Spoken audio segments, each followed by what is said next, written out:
You want to support Roland Martin Unfiltered? Be sure to join our Bring the Funk fan club. Every dollar that you give to us supports our daily digital show. There's only one daily digital show out here that keeps it black and keep it real as Roland Martin Unfiltered. By going to RolandMartinUnfiltered.com, you can make this possible.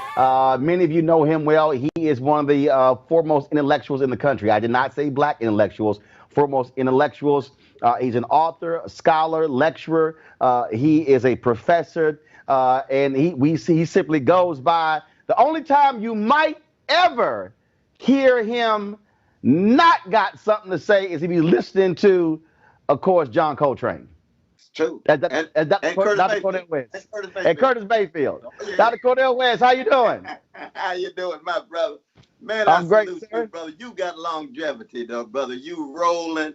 You are, in Curtis's language, brother. You've been keep on pushing. And I respect you, though, brother. Love and respect. I love that A5A, too, though, brother, in the name of Donny Hathaway and Duke Ellington and Martin Luther King Jr. and John Hope Franklin and a whole host of others, including Roland Sebastian Martin himself. And Cornel. And Cornel. And earlier we had Reverend Dr. William Barber. So, Lord. And we want to salute Brother BB, too, man.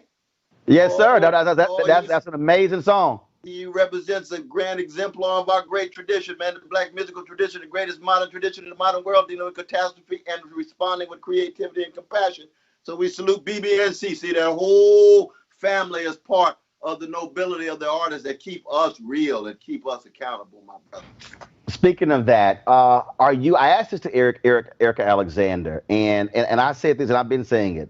In my 51 and a half years, I have never seen the kind of movement that we have seen in this country, actually around the world, since George Floyd was murdered 6 weeks ago. When you see King Leopold statues coming down in Belgium, when you see them targeting roads in England, when you see in New Zealand taking down colonizer statues as well, when you see corporations having to respond to rebellions on the inside from black employees and young white allies as well, when you see police departments, I mean, George Floyd's murder literally has unleashed something that this we have not seen in more than 50 years.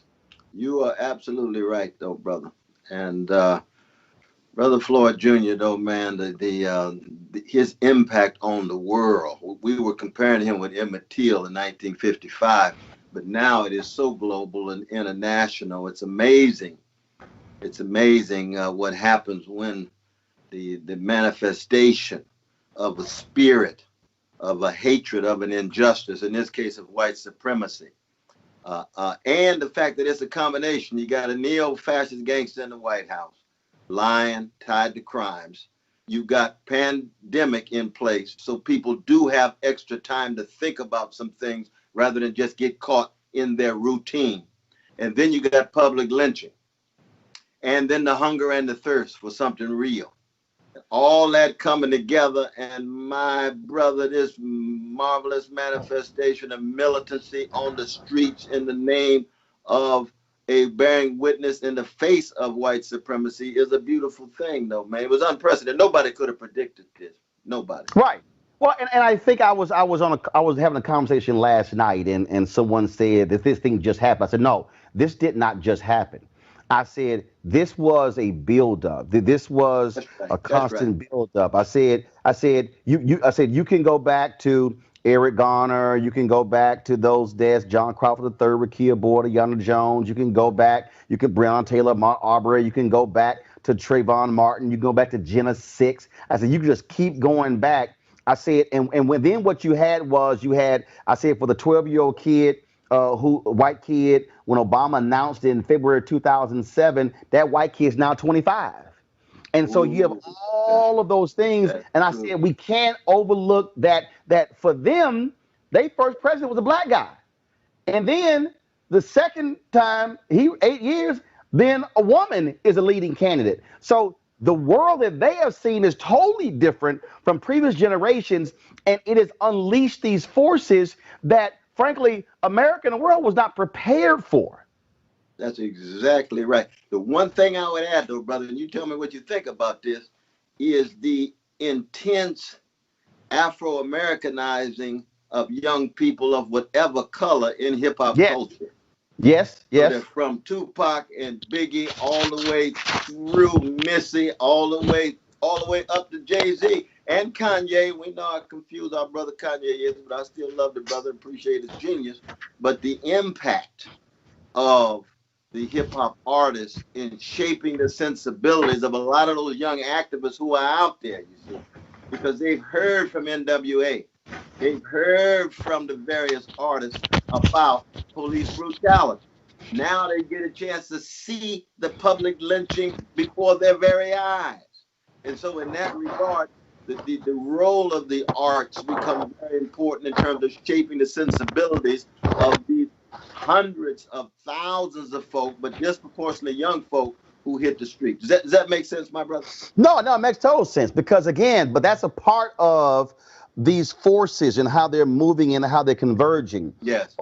One of the things that, and Reverend Barber and I were talking about this here, and this probably was around the third week after the death of Floyd, and people kept talking about riots, they kept talking about looting, they kept talking about rebellion.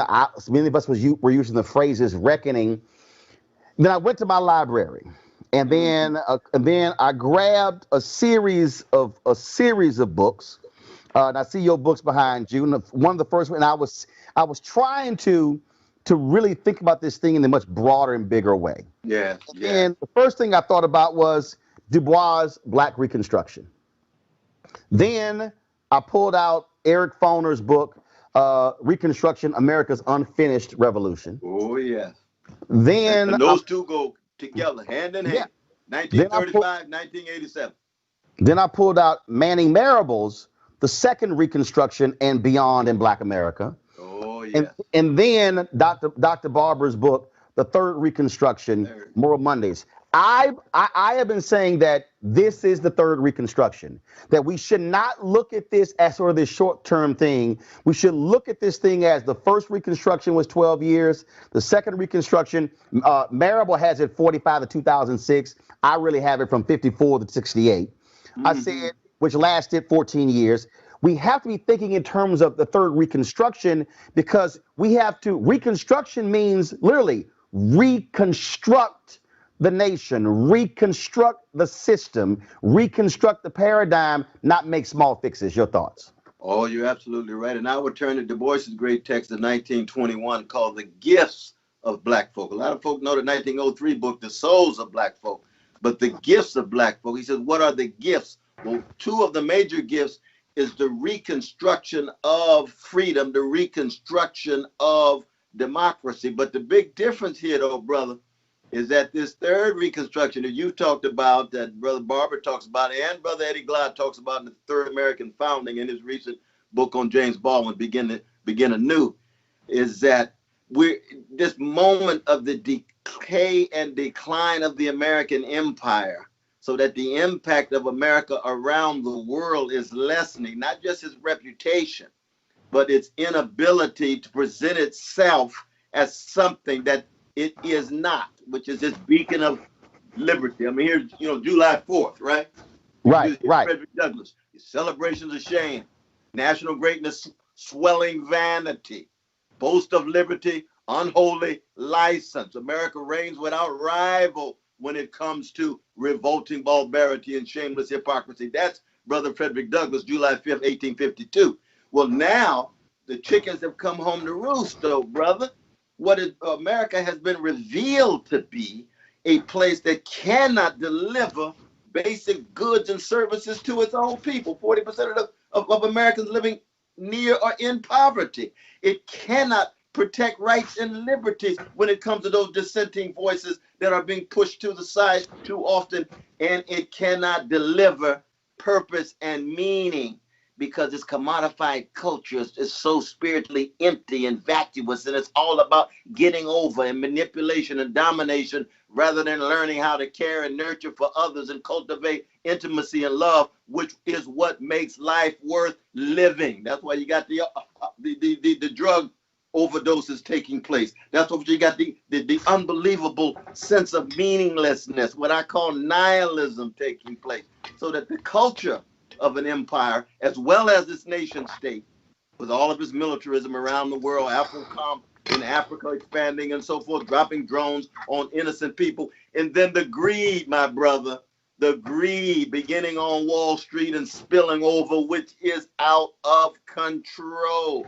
That's the difference between the second Reconstruction and the third one, because the second Reconstruction, America was just beginning to expand itself beyond the continental bounds, given its internal imperial expansion, looking for Guam, Puerto Rico, Philippines, and so forth. Now America is on the decline and decay.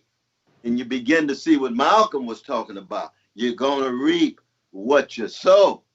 Sooner or later, those chickens going to come home to roost.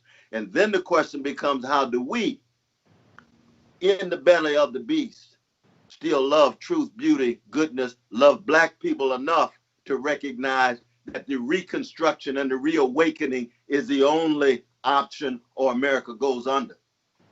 I was on this call last night, and this guy kept saying, well, just can we put a number on it? And he said, is it reparations? I said, no.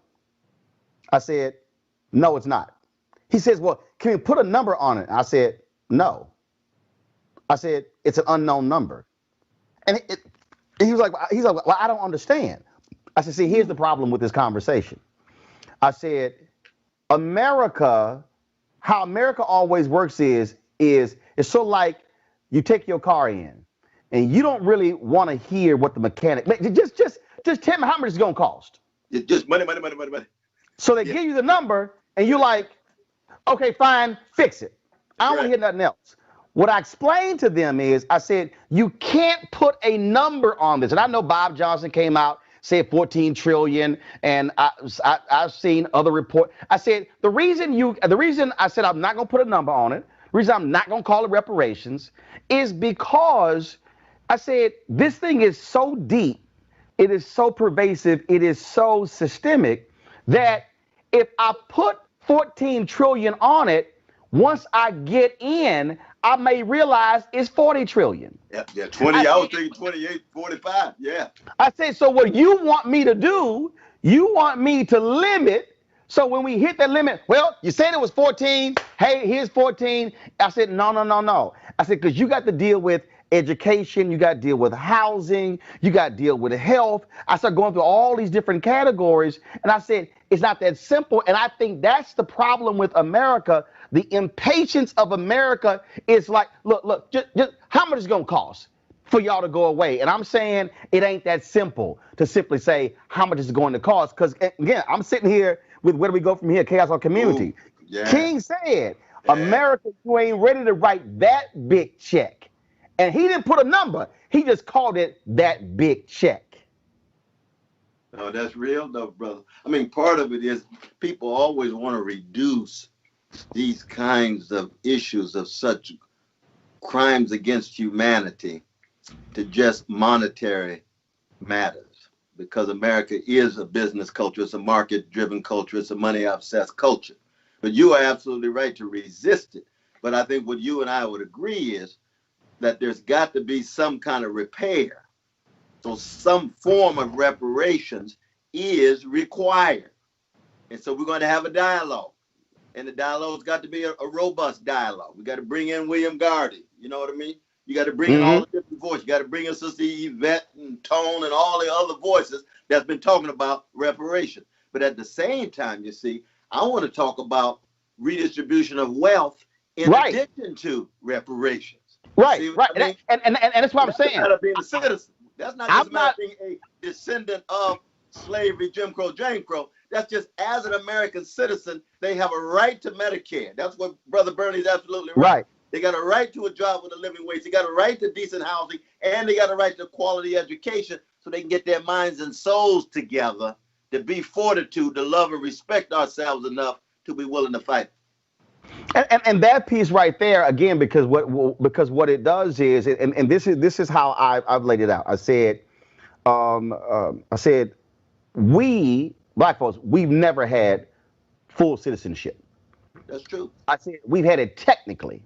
The fact that yesterday I did a whole hour special today on the Crown Act. Today is the first anniversary of the Crown Act. I said, if you want to understand why we're not at full citizenship, the fact that a law had to be passed that says you cannot discriminate on somebody's hair tells me there's no full citizenship. I said, if we had full citizenship, there would be no need for the Crown Act. That's right. There would be no need for us trying to get McConnell to vote on the bill the House passed that restores what the Supreme Court took out of the Voting Rights Act, declared unconstitutional.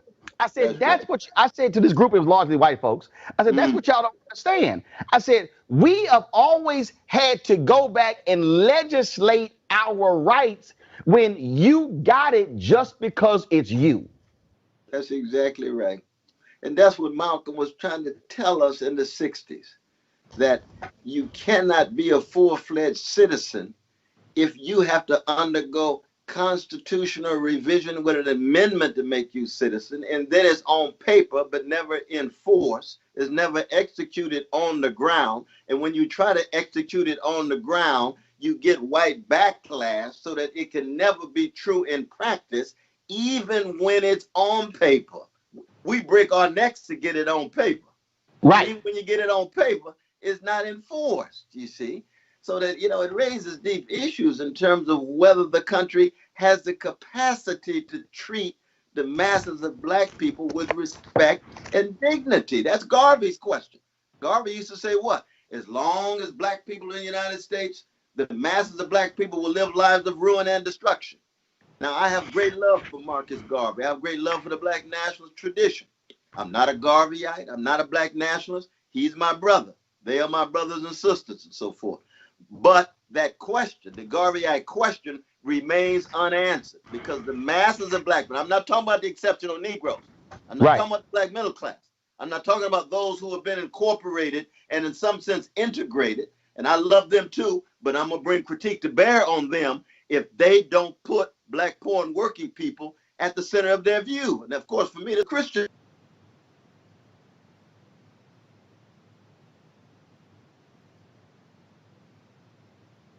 focusing on the least of these, always the most weak, the most vulnerable. And I know you heard the same thing from Brother Barber.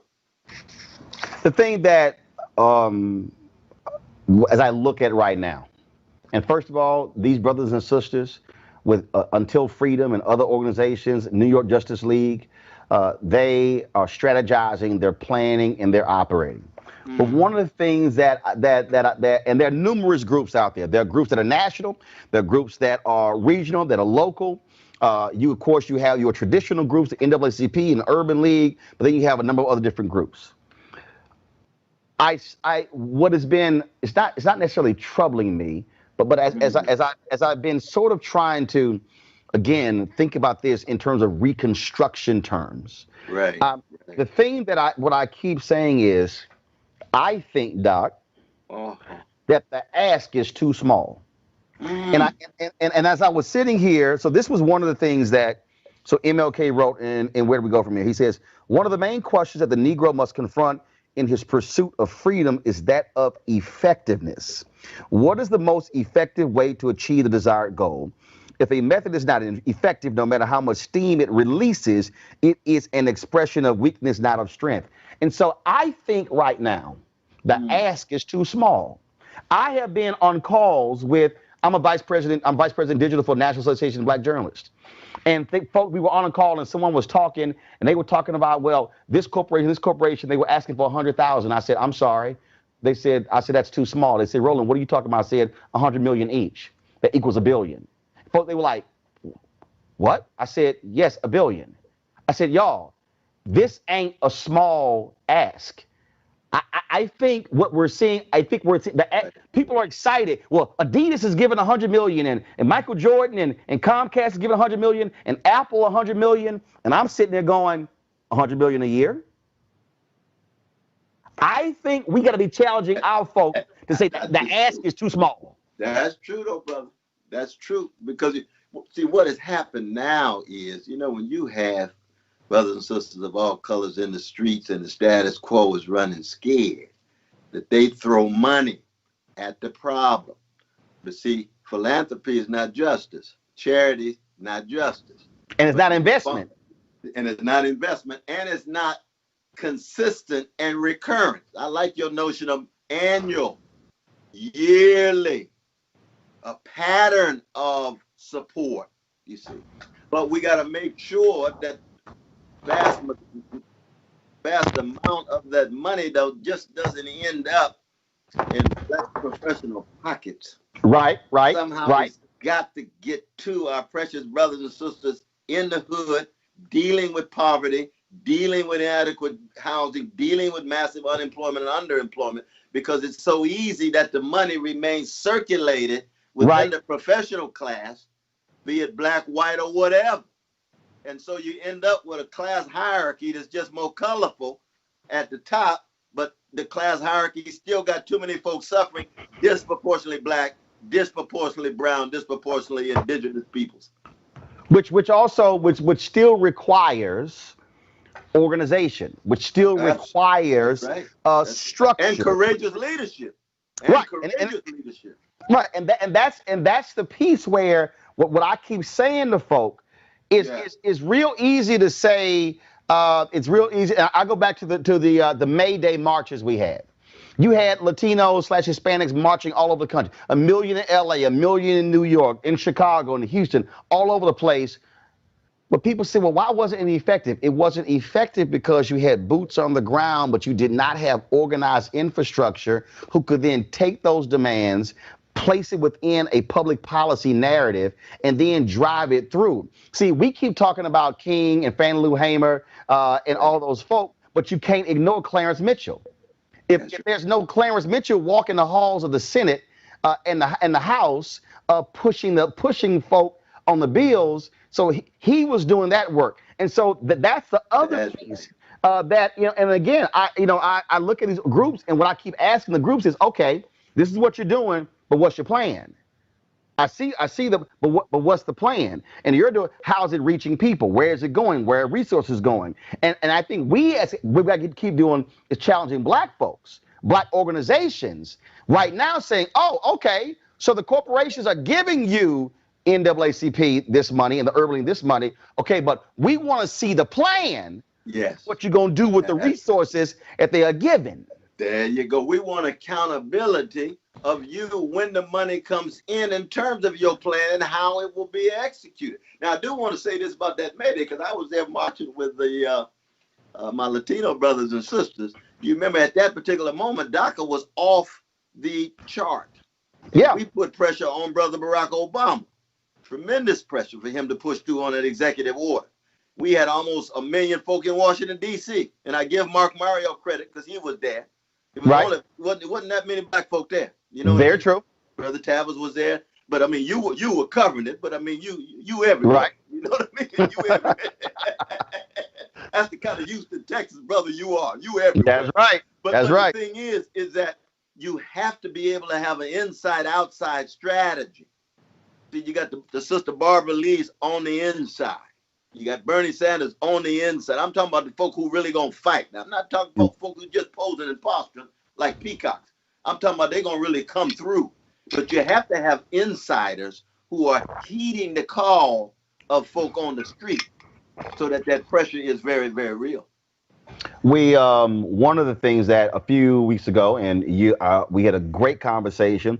You had some prison stuff that you were doing. You had a podcast, and we had this great conversation with Brothers of Alpha. Oh yeah, I wanted to be there, but my brothers from Broadway were yes, sir.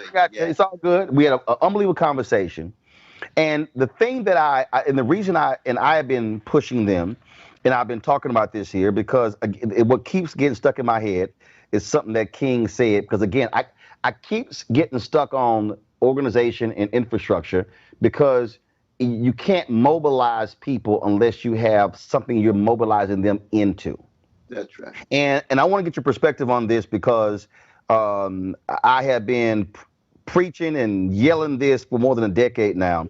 When King said, there are already structured forces in the Negro community that can serve as the basis for building a powerful united front. The Negro Church, the Negro Press, the Negro fraternities and sororities, and Negro professional associations.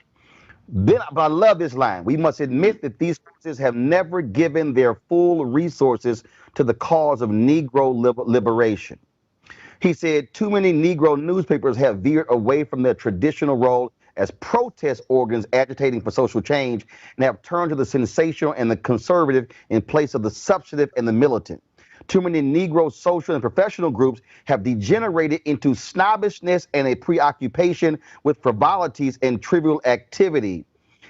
The reason that's important because what I have argued and what I said to the Brothers of Alpha and all the Divine Nine, I said, we have this massive infrastructure. We're international, national, regional, state, grad chapter, local chapter, and we have programs that go all the way down to pre-K. We're self-funded. Corporations don't fund us.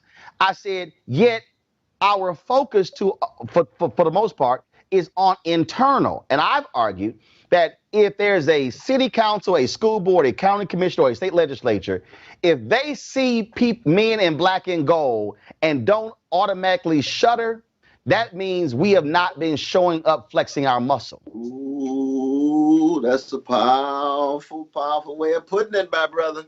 That's very real. And we should be very candid about what Brother Martin was hitting here.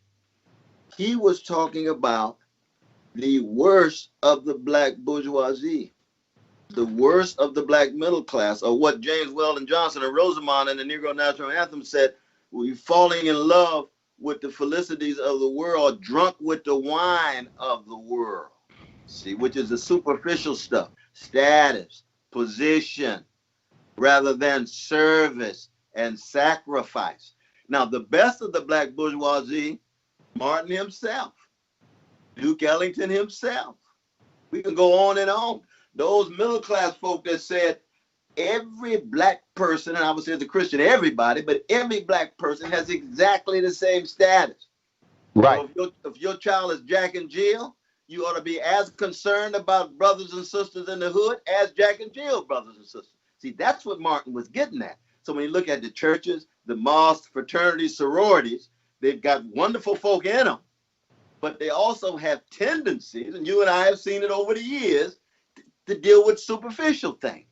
Right. And in a moment of crisis, and we always live in every moment of crisis, be black in America, every moment of our lives in certain such moment of crisis, is how do we tease out our courage and our vision to make sure that we can create some kind of organization. Garvey used to say what? Disorganization is the major obstacle for black freedom. Stokely Carmichael, Kwame Nkrumah would say it over and over again. Organize, organize, organize. Right. And a variety of different kind of organizations. See, I don't think we'll ever have one overarching organization. No. I mean, people have come down on me recently. I was been defending my dear brother, Minister Louis Farrakhan, in terms of his right to speak. They canceled him on Fox. I was on Fox News. I said, no, he got a right to speak. Well, you disagree with him. Well, he's my brother. We overlap on some things. We both hate white supremacy. We argue on other things, you see. But we have to be willing to take a risk. If somebody messing with you, you not perfect, I'm not perfect. But you are my brother. And if you know over the years, I've got to step forward.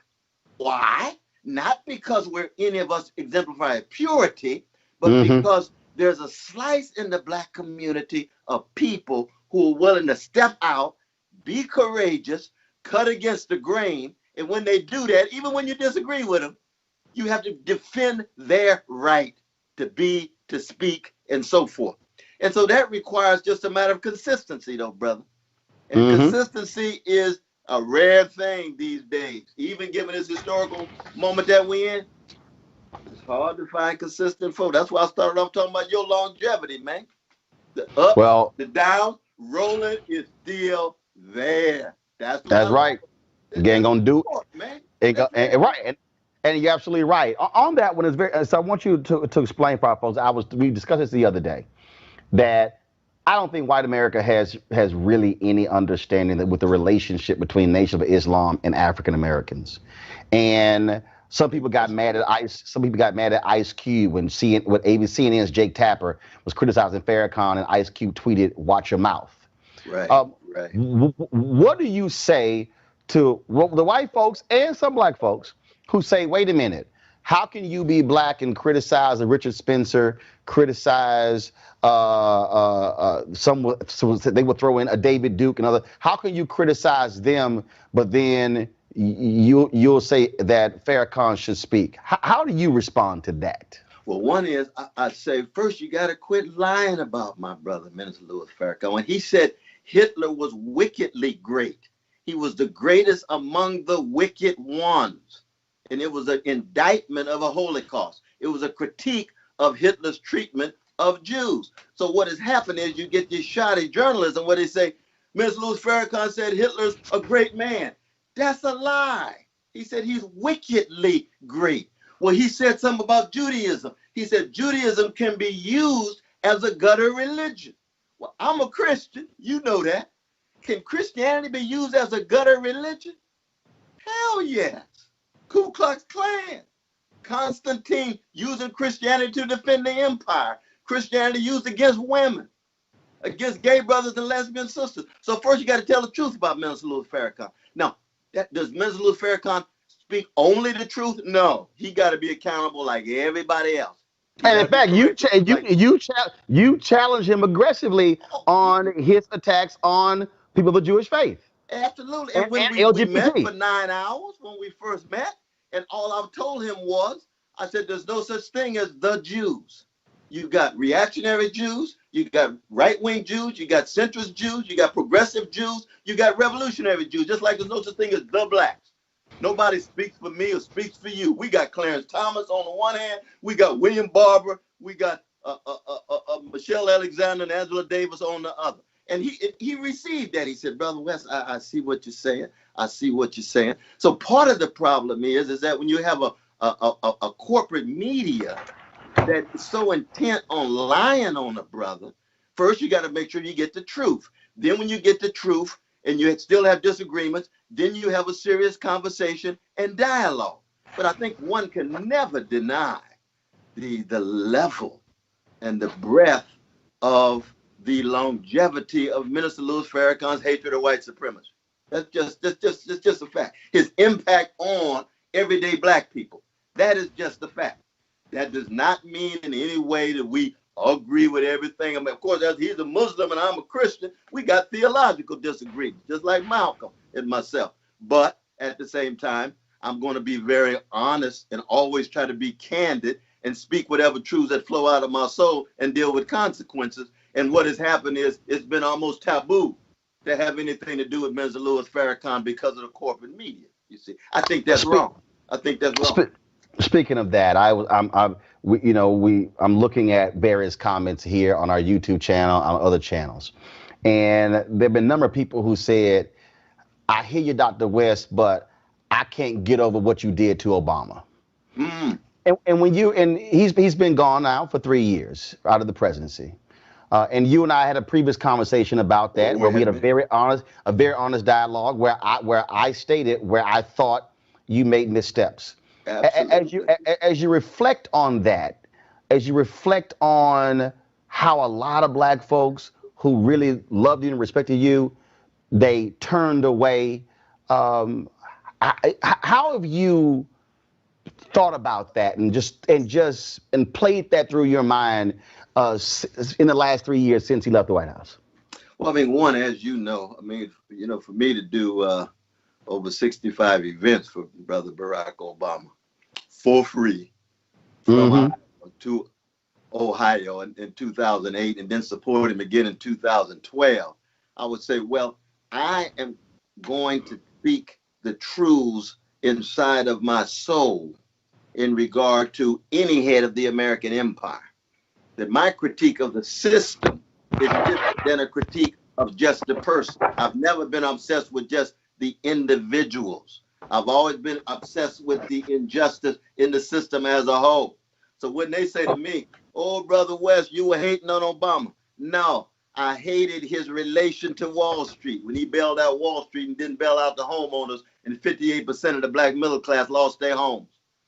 Oh, you hate Obama. No, I hated him dropping drones in Libya, in Yemen, in Somalia, in Afghanistan. 563 of them, over 4,000 people killed, many innocent ones. I'm a Christian. Every baby got the same value. I don't care what color they are. So I got to bear witness to that truth. Now, the symbolic significance of Obama, I never denied. He is historically unprecedented. He's brilliant. He's poised. He's subtle. He got a magnificent family. He and Sister Michelle have done a wonderful, wonderful job with their two blessed daughters. But that doesn't mean I don't critique the system. He was head of the U.S. empire, tied to Wall Street, tied to drones. So just like Martin had to come out with a critique of Vietnam, just like Martin had to come out with a critique of wealth inequality and Wall Street greed, why is it that the Wall Street criminals get away, but those who commit crimes in the hood go straight to jail? I had to raise my voice. And I went at Obama tough because my expectations were high. Therefore, my disappointment was deep.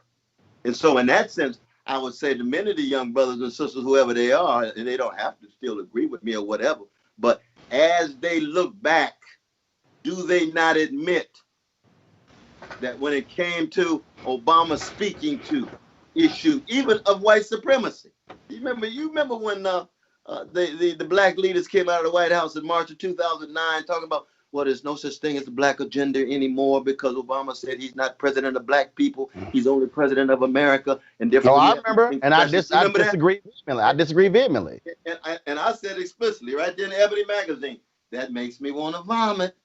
We ain't been a black people for all these years and get a black president, and all of a sudden we don't have a black agenda anymore. No, something is wrong. That's a Keith Sweat moment. Something just ain't right, brother. Something just ain't right. Now, I had to raise my voice and say that. But it's true that it was the some of the language that I use upset some folk.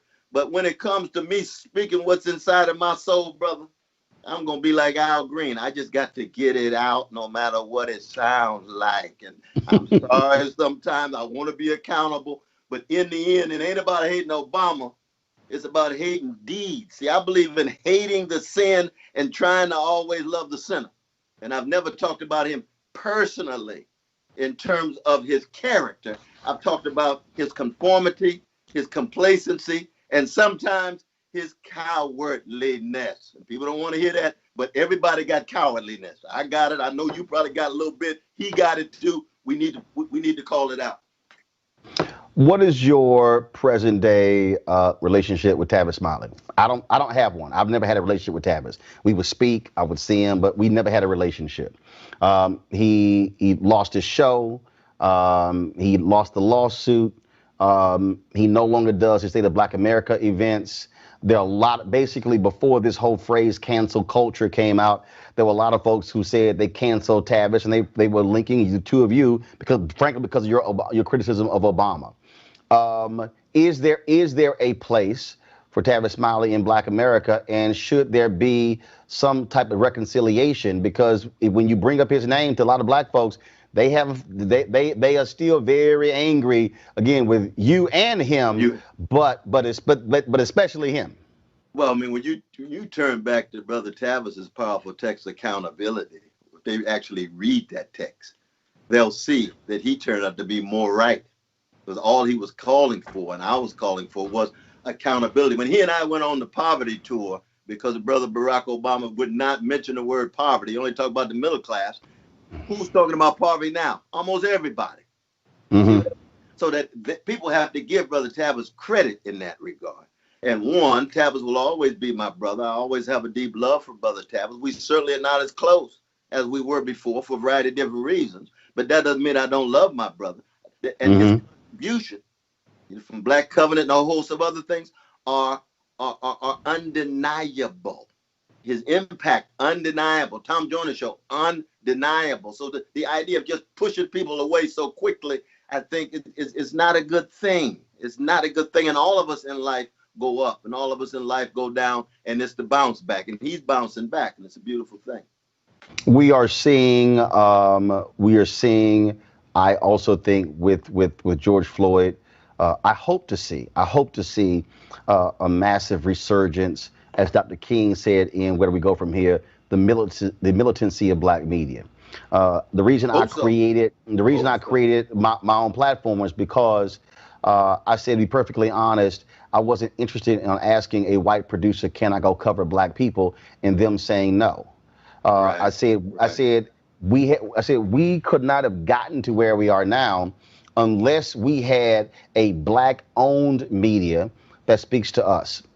I was very critical of the fact that the first funeral service for George Floyd, all of the networks were carrying it. TV One, no. Their sister network, Clio TV, no. BET, no. BET Her, no. Revolt, no.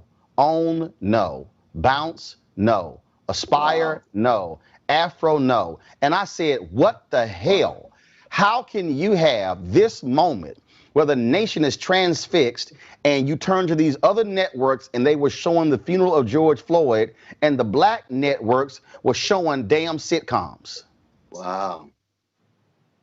It's a sad thing, brother. Now the second funeral, BET and Revolt carried it, but I believe that part of the problem that we have is that we have too many folk in Black media who are doing exactly what King said when he said they have turned to the sensational and the conservative in place of the substantive and the militant, and we are seeing entertainment, we are seeing gossip, we're seeing reality shows, and we are not seeing people who are modern day Robert Abbotts, modern day A.I. Scotts, modern day Claude Barnett, so Ida B. Wells Barnett. And I'm sorry, in this moment, Black networks and Black media cannot be filled with a bunch of damn gossip and entertainment. You are absolutely right, brother. And that's why we got to go back to the best of our history. You see, because to be a black journalist is to be part of a black middle class that oftentimes could be so obsessed with the white normative gaze or white persons and powers being the point of reference for you. You have to define yourself in relation to the greatness inside of your own tradition or any forms of greatness in other traditions. So that what is the standard that William Monroe Trotter set? You read Right. Cary Greenidge's powerful text. What's the standard Ida B. Wells set? What's the standard T. Thomas Fortune set? Or the names that you talk about? And the Martin ways in which Delaney. you are Martin Delaney or Frederick Douglass are part of that same tradition. And what did they do? They pierced through the superficiality. And see, sometimes that means, oh, Brother Roland, you got to be willing to give up popularity for integrity. Yeah. You ain't loving black people for them to love you back. You loving black people because they're worthy of being loved, and you trying to bear witness to get them to see things they not seeing and do things they not doing. Vision and courage. That's precisely the history of the best of black journalism. And Malcolm himself, founding Muhammad Speaks, right? He's a journalist too, in that regard. And he continued to grow, as we know. What did he say? Whoever's for truth, I'm for it. Who's ever fighting for justice, I'm with you. But I'm beginning on the chocolate side of town. He didn't add the Parliament Funkadelic language. But he said, I'm starting on the chocolate side of town. That's me and that's you. But it also, yes. Love of black people comes in a lot of different forms, but it doesn't stay there. We love folk as a whole, but we start there with our mamas. And today, my mama's birthday, brother, 88 years young. All right. Happy birthday, Mama West. I'm telling you, but see, she set a standard. You see what I mean? There you go. And I'll never be the person she is, but I'll tell you one thing, I'm never going to give up trying to be and aspiring to be her level of spiritual excellence and the level of moral excellence in that regard. It also requires for black people to have to be willing to fund our own stuff. That's true. The reason that's vital is because I sort of lay out, you can't keep saying, man, we want y'all to fight, but then you expect us to have somebody else pay for it. I've said it, and this is not denigrating the NAACP, but the reality is this here. If the NAACP's budget is based upon corporate giving, then the NAACP cannot truly be hardcore on fighting for black folks against the very interest. The Color of Change doesn't accept any corporate gifts. And what I tell folk all the time, the reason the Chicago Defender was as powerful as it was because black folks had subscriptions. They paid for it. And so it's getting our people to understand, like this here, I do it all the time. I tell people, I say, yo, if 20,000, I got 2.7 million social media followers. If 20,000 of our people gave $50 each, and that's the Wall Street Journal costs $350 a year. I say if 20,000 gave $50 each, that's $4.19 a month, 13 cents a day. That completely funds the show. We can travel, we can cover stuff. We will do 700 hours of content this year. I said, but we've got to be willing to fund it. Now we've got about 8,800, 9,000 folks. We got 11,000 to go. But the point I'm trying to make is you can't keep expecting somebody else to fund your freedom fighters to fight for your freedom, because whoever's funding your freedom fighters is really who they responsive to. No, I tell you, those strings are real. Those strings are very, very real. You are absolutely right, my brother.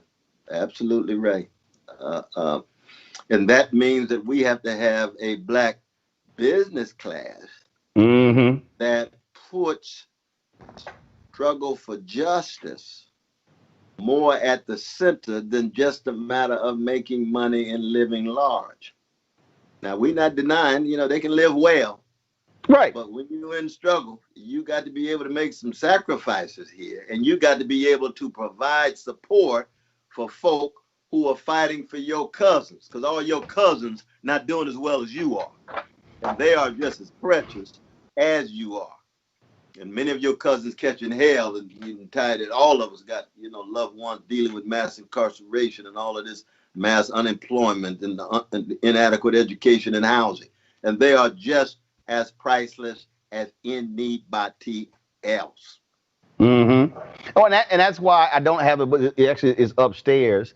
Martin Depp's book on Operation Breadbasket. One of the most underappreciated things that MLK left us, that Reverend Jackson picked up, and they used the power of boycotts and the power of the church to increase the wealth of black folks when it came to jobs, putting money in black banks, when it came to black businesses, also supporting them. John Rogers lives in that tradition where I lived in Chicago 6 years, where I saw John Rogers at Rainbow Push every Saturday with his check, because he said we can't ask our civil rights leaders to fight for us and then expect them to starve, because ain't no 401k plan in the civil rights movement. And I think just for too many of us, is I think that a lot of black folks, I just keep saying, you can't sit back and say, man, what y'all gonna do if you're unwilling to also make sure the black church, the reason it was so powerful, because the black folk funded the pastor. They had independence and autonomy when the pastor was courageous enough. Right. Pastors can sell out too, like in Detroit, they sell out to Henry Ford. The Reverend C.O. Franklin refused to.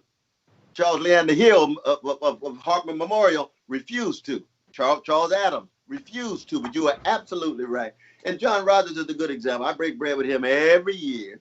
He's tied to Brother Father Flager, right there, to St. Sabina. He gives to St. Sabina, just like he gives to Brother Jesse, you see. But he's very much part of the black upper class, really. He got some serious cash at Ariel, but he's never forgotten from whence he comes, and he provides certain kinds of financial support to forces for good, like Brother Flager and like Rainbow Coalition, a host of other organizations that he and last question for you. Last question for you. 50 years from now, a kid is stumbling through books and they come across a Cornel West book. They're perusing YouTube and they come across a video, an interview, this interview, a speech, a lecture. And they're like, who is this? What do you want that kid to know who Cornel West was? Wow, that's a powerful question, though, brother.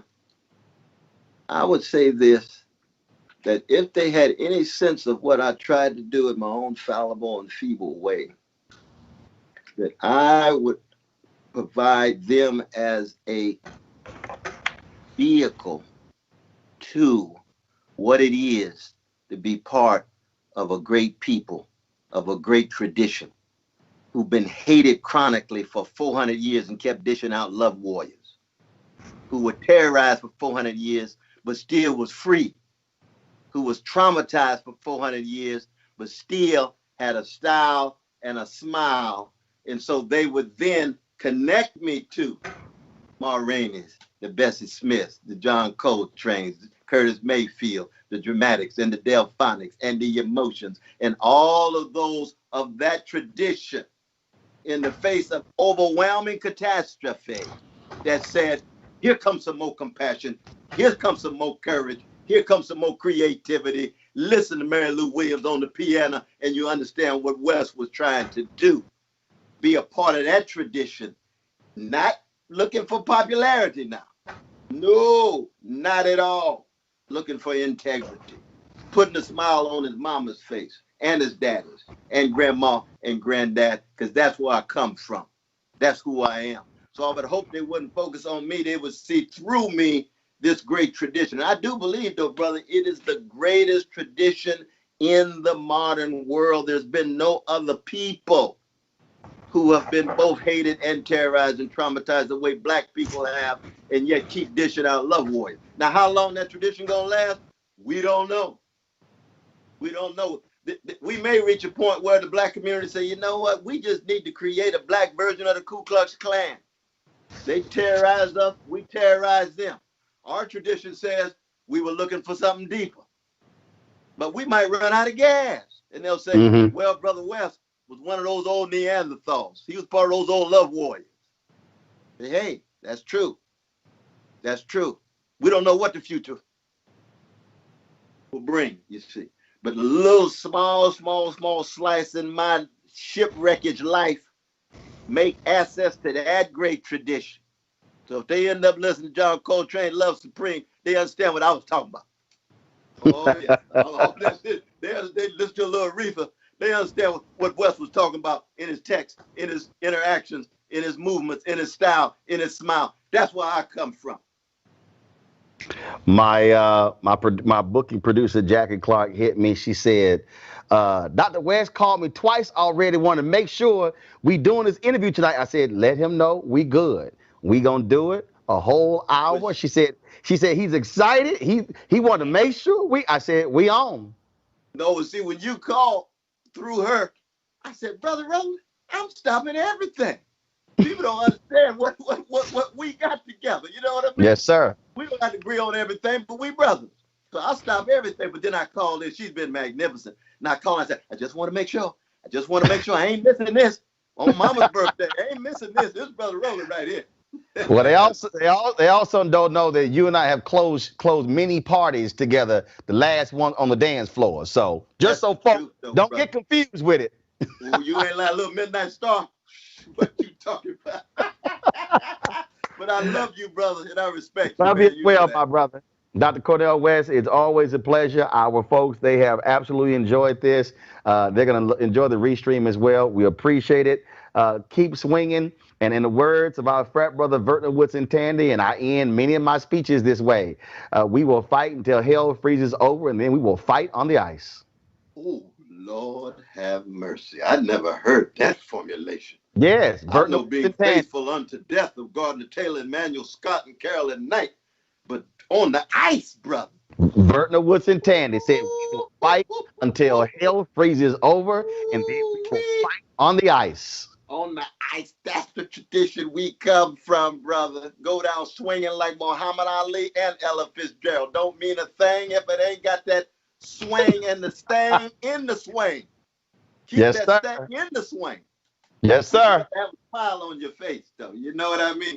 Indeed. You gotta find joy. You gotta find the joy. See, black folk, we've been a people of joy. We're soulful people, and that's what soul is. That sharing of the soothing sweetness and joy in the face of all the ugliness. That's what's kept us going. That's part of what that 858 stands for, brother. That joy, that service, that willingness to go down swinging, though, man. But I salute you, man. I really do. Likewise. We salute you as well. Dr. West, thanks so much. You take care. Take good care. God bless you now. All right, thank you, sir. You want to support Roland Martin Unfiltered? Be sure to join our Bring the Funk fan club. Every dollar that you give to us supports our daily digital show. There's only one daily digital show out here that keeps it black and keep it real. As Roland Martin Unfiltered. Support the Roland Martin Unfiltered daily digital show by going to RolandMartinUnfiltered.com. You can make this possible. My next guest, he's written a number of books on a variety of these subjects, and I'm just going to name some of the books. Gerald Horne is the author of The Counterrevolution of 1776, Slave Resistance, and the Origins of the United States. In addition, that's just one of his books. In addition, he's the author of White Supremacy Confronted, U.S. Imperialism and Anti-Communism versus the Liberation of Southern Africa, from Rhodes to Mandela. He also is the author of The Rise and Fall of the Associated Negro Press, Claude Barnett's Pan-African News, and the Jim Crow Paradox. Another one of his books is The Dawning of the Apocalypse, The Roots of Slavery, White Supremacy, Settler Colonialism, and Capitalism in the Long 16th Century, and his great book on jazz, folks. I think you'll love this one here.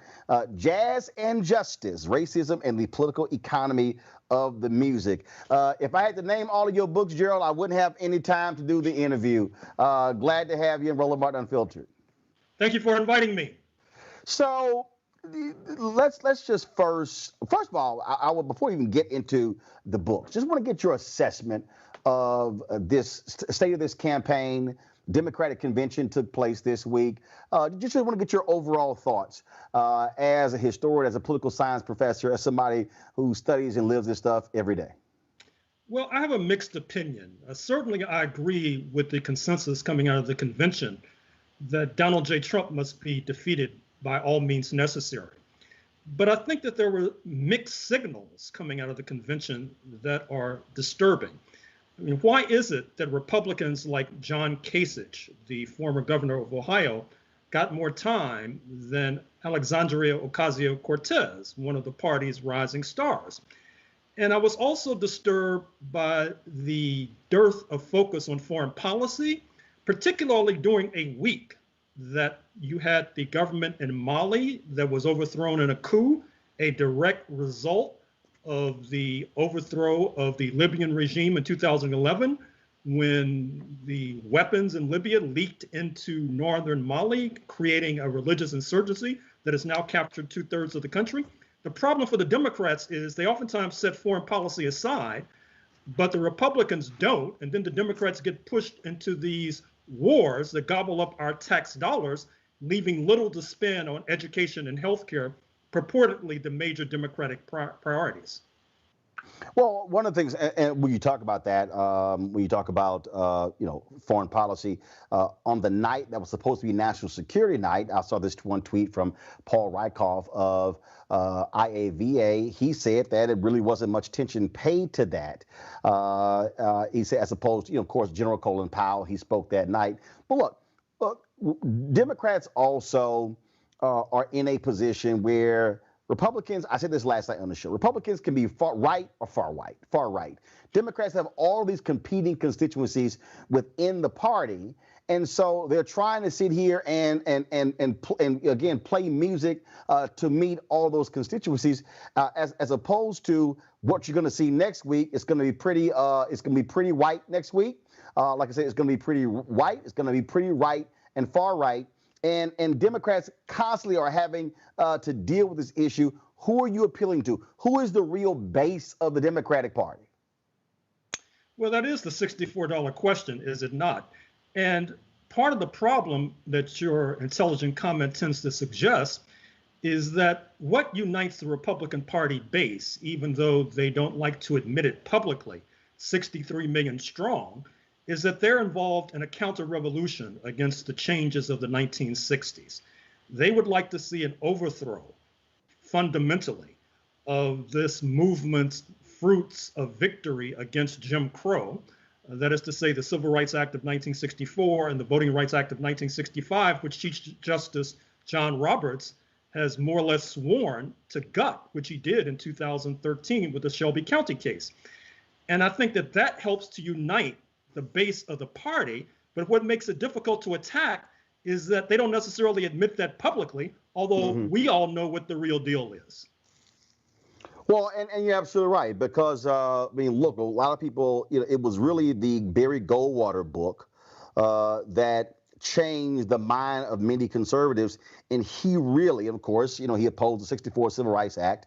There were a number of people, William Buckley, okay, this Republican intellectual, National Review, they completely reversed their views on civil rights as a result of that. And so when you look at what has happened, the Fairless Society, the attack on civil rights, the attack on feminism, when you look at when it comes to the environment, that's what you have. Just today, Donald Trump gave a speech where he just touted, hey, if I win, I could potentially appoint 5 Supreme Court justices. He was just touting that. And I think Senator Chuck Schumer was one of the few Democrats all week who brought up the Supreme Court. I have been yelling and screaming on this show for the longest that, look, they want to put on 35 to 45-year-old, mostly white men and white women to be federal judges so they can control the federal judiciary for the next 40 to 50 years. So it doesn't matter how diverse Congress looks. It doesn't matter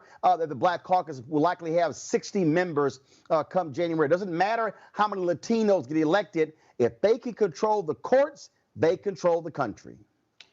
Well, fortunately, what is now being bruited in certain circles within the Democratic Party is the idea that can be accomplished legislatively of expanding the number of justices on the U.S. Supreme Court.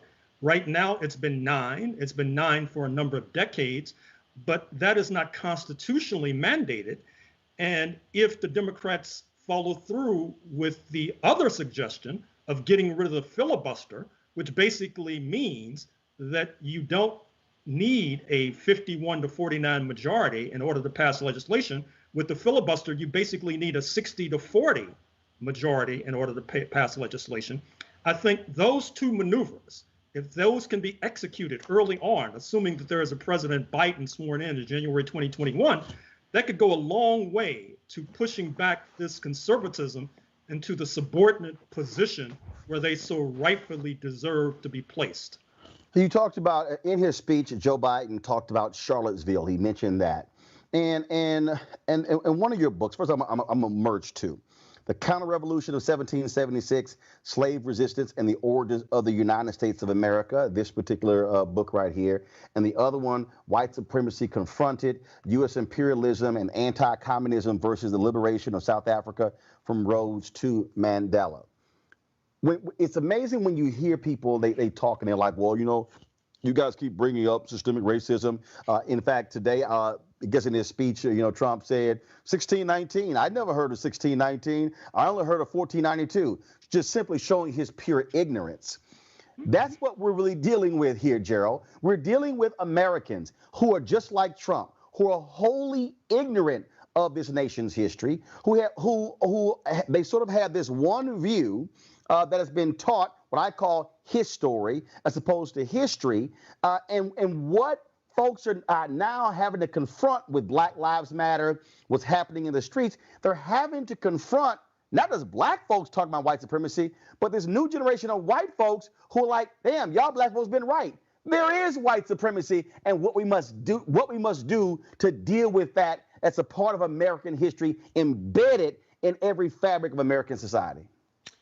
Well, I'm afraid to say that the situation is even worse than your perceptive comment tends to suggest. I'm sure you're following the controversy involving QAnon, this harebrained conspiracy theory that suggests that Donald Trump single-handedly is confronting the deep state and other elites, including the Democratic Party, who are involved in pedophilia, who are involved in all manner of ridiculous ideas.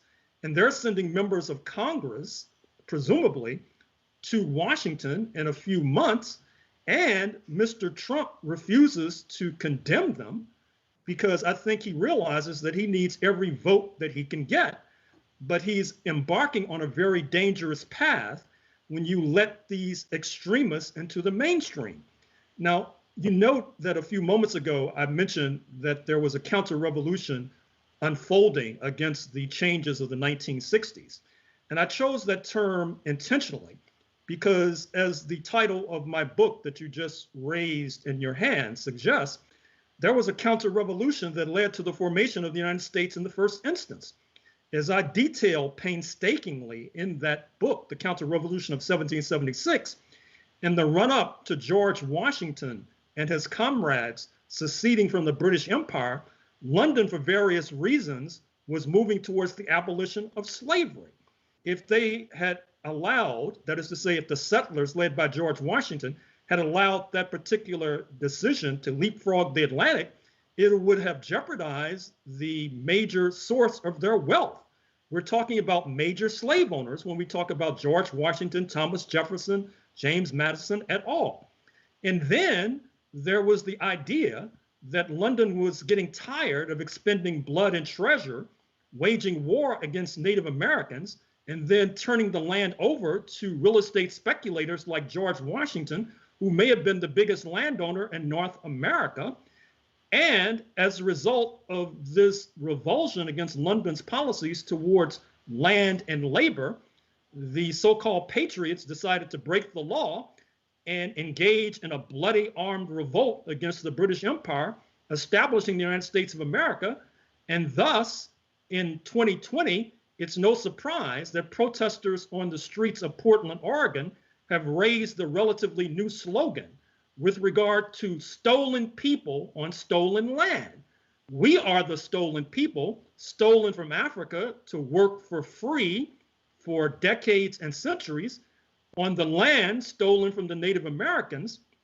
And fortunately, this kind of perceptive analysis has not arrived a moment too soon. Well, and part of the issue also is that when you look at the folks who are sitting on these cable networks. Frankly, many of them, especially a lot of these hosts, not well read. Not understanding how to sort of bring these things all together. When I think about the book, The Color of Law, when you talk about really where we stand with housing in this country, which goes directly into the issue of wealth, things along those lines. And when we talk about again, colonialism and white supremacy. You mentioned Congresswoman Alexandria Ocasio-Cortez. She specifically used that word in the 60 seconds she had when she nominated Senator Bernie Sanders. You have a former Department of Homeland Security official who has said that Donald Trump wanted to trade Puerto Rico for, I think, Greenland or something along those lines. Then when you see him calling African nations shithole countries, sitting here limiting people who are here, sending them back, whether they are going back to Liberia, whether they're going back to Haiti, going back to all these countries, what you have is an administration who sees themselves as the last line of defense to maintain whiteness, and that's what Stephen Miller is about. That's who Donald Trump is appealing to. Vice President Pence gave an interview on CNN where he was like, I don't know, y'all chasing these shining objects, I don't know who they are. And the anchor was like, so you don't even pay attention to the news? I mean, that's what you're dealing with. So I keep telling people, all these black people who are like, well, man, why you keep saying Biden Harris? I'm like, y'all, I am not saying that Biden Harris are these perfect individuals, but we have a clearly defined white supremacist who is enacting white supremacist policies, and let's not pretend that's not the case. Well, it's striking that you mentioned what you just did, because recall that when the Civil Rights Act of 1964 and the Voting Rights Act of 1965 were passed, it was President Lyndon Baines Johnson himself, a man with roots in segregationist Texas, who suggested that the Democratic Party, his party, would be losing the South for years to come and would be losing the white vote for years to come. And that is precisely what has transpired.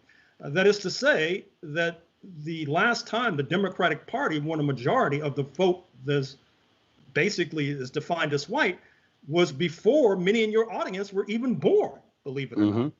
And one of the ways we were able to countervail that particular advantage was our reliance upon and solidarity with our friends in this international community. Recall that it was just a few weeks ago at the Human Rights Council in Geneva, Switzerland, that the African Union, headquartered in Addis Ababa, Ethiopia, filed a motion calling for a commission of inquiry into what they term, quote, systemic racism, unquote, in the United States of America. This was in the wake of the lynching of George Floyd in Minneapolis on camera, May 25th, 2020. Now, the State Department played it cool, but beneath the surface and behind the scenes, they were lobbying furiously, issuing threats, twisting arms, and that resolution did not take flight. The tragedy of that entire episode is that I'm not even sure if leaders, even intellectuals in our community, were aware of what was being done on our behalf at the Human Rights Council of the United Nations in Geneva, Switzerland. I hope and I trust that another opportunity like the one in June 2020 will reemerge. And I hope and I trust that when it does reemerge, the Congressional Black Caucus and the NAACP will be on the case and will be able to put maximum pressure on Washington to get its act together with regard to taking aggressive steps to finally root out this pestilence known as systemic racism and white supremacy. There are people who are watching who may have a surface understanding with the depths of white supremacy. One of the other books, Keenan, if you could go ahead and show that graphic, is The Dawning of the Apocalypse, The Roots of Slavery, White Supremacy, Settler Colonialism, and Capitalism in the Long 16th Century. And the reason that is so important, because Gerald, what bothers me is that when I get into these arguments with these ADOS folks who many of them for me are anti-immigrant. When I listen to right now this whole battle, well, Kamala Harris's daddy is Jamaican, mom is Indian, and so she don't really understand our situation, even though she was born in Oakland, daddy left when she was 5, and you go through all that sort of stuff along those lines.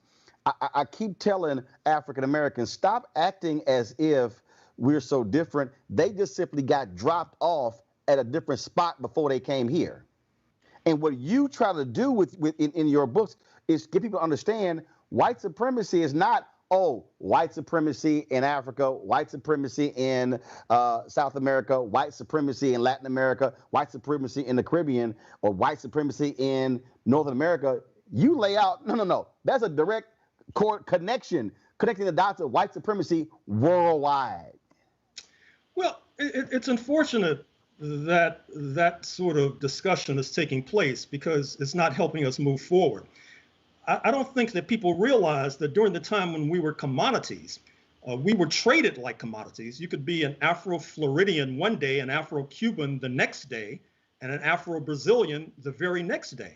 I'm doing research now on your state of Texas. Mm-hmm. And after Juneteenth, June 19, 1865, despite that date notwithstanding, you had certain Texans who wanted slavery, in the words of Keith Sweat, to make it last forever. Mm-hmm. And so you had Black people smuggled out of Galveston, Texas, to be enslaved in Cuba after June 19th, 1865.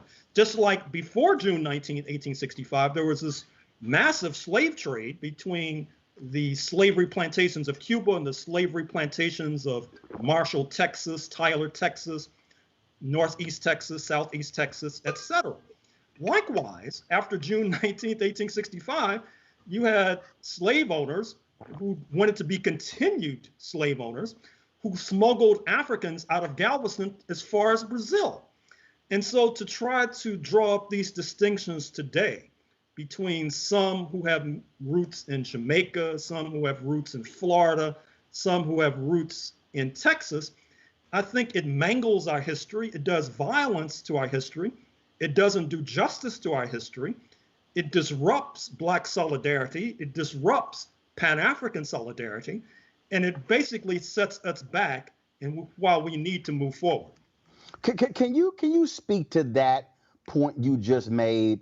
Because in White Supremacy Confronted, and I think it's chapter 8. You in here you linked the fighting and the ending of apartheid to what was happening in Little Rock, and how folks there were fully aware of what was happening here.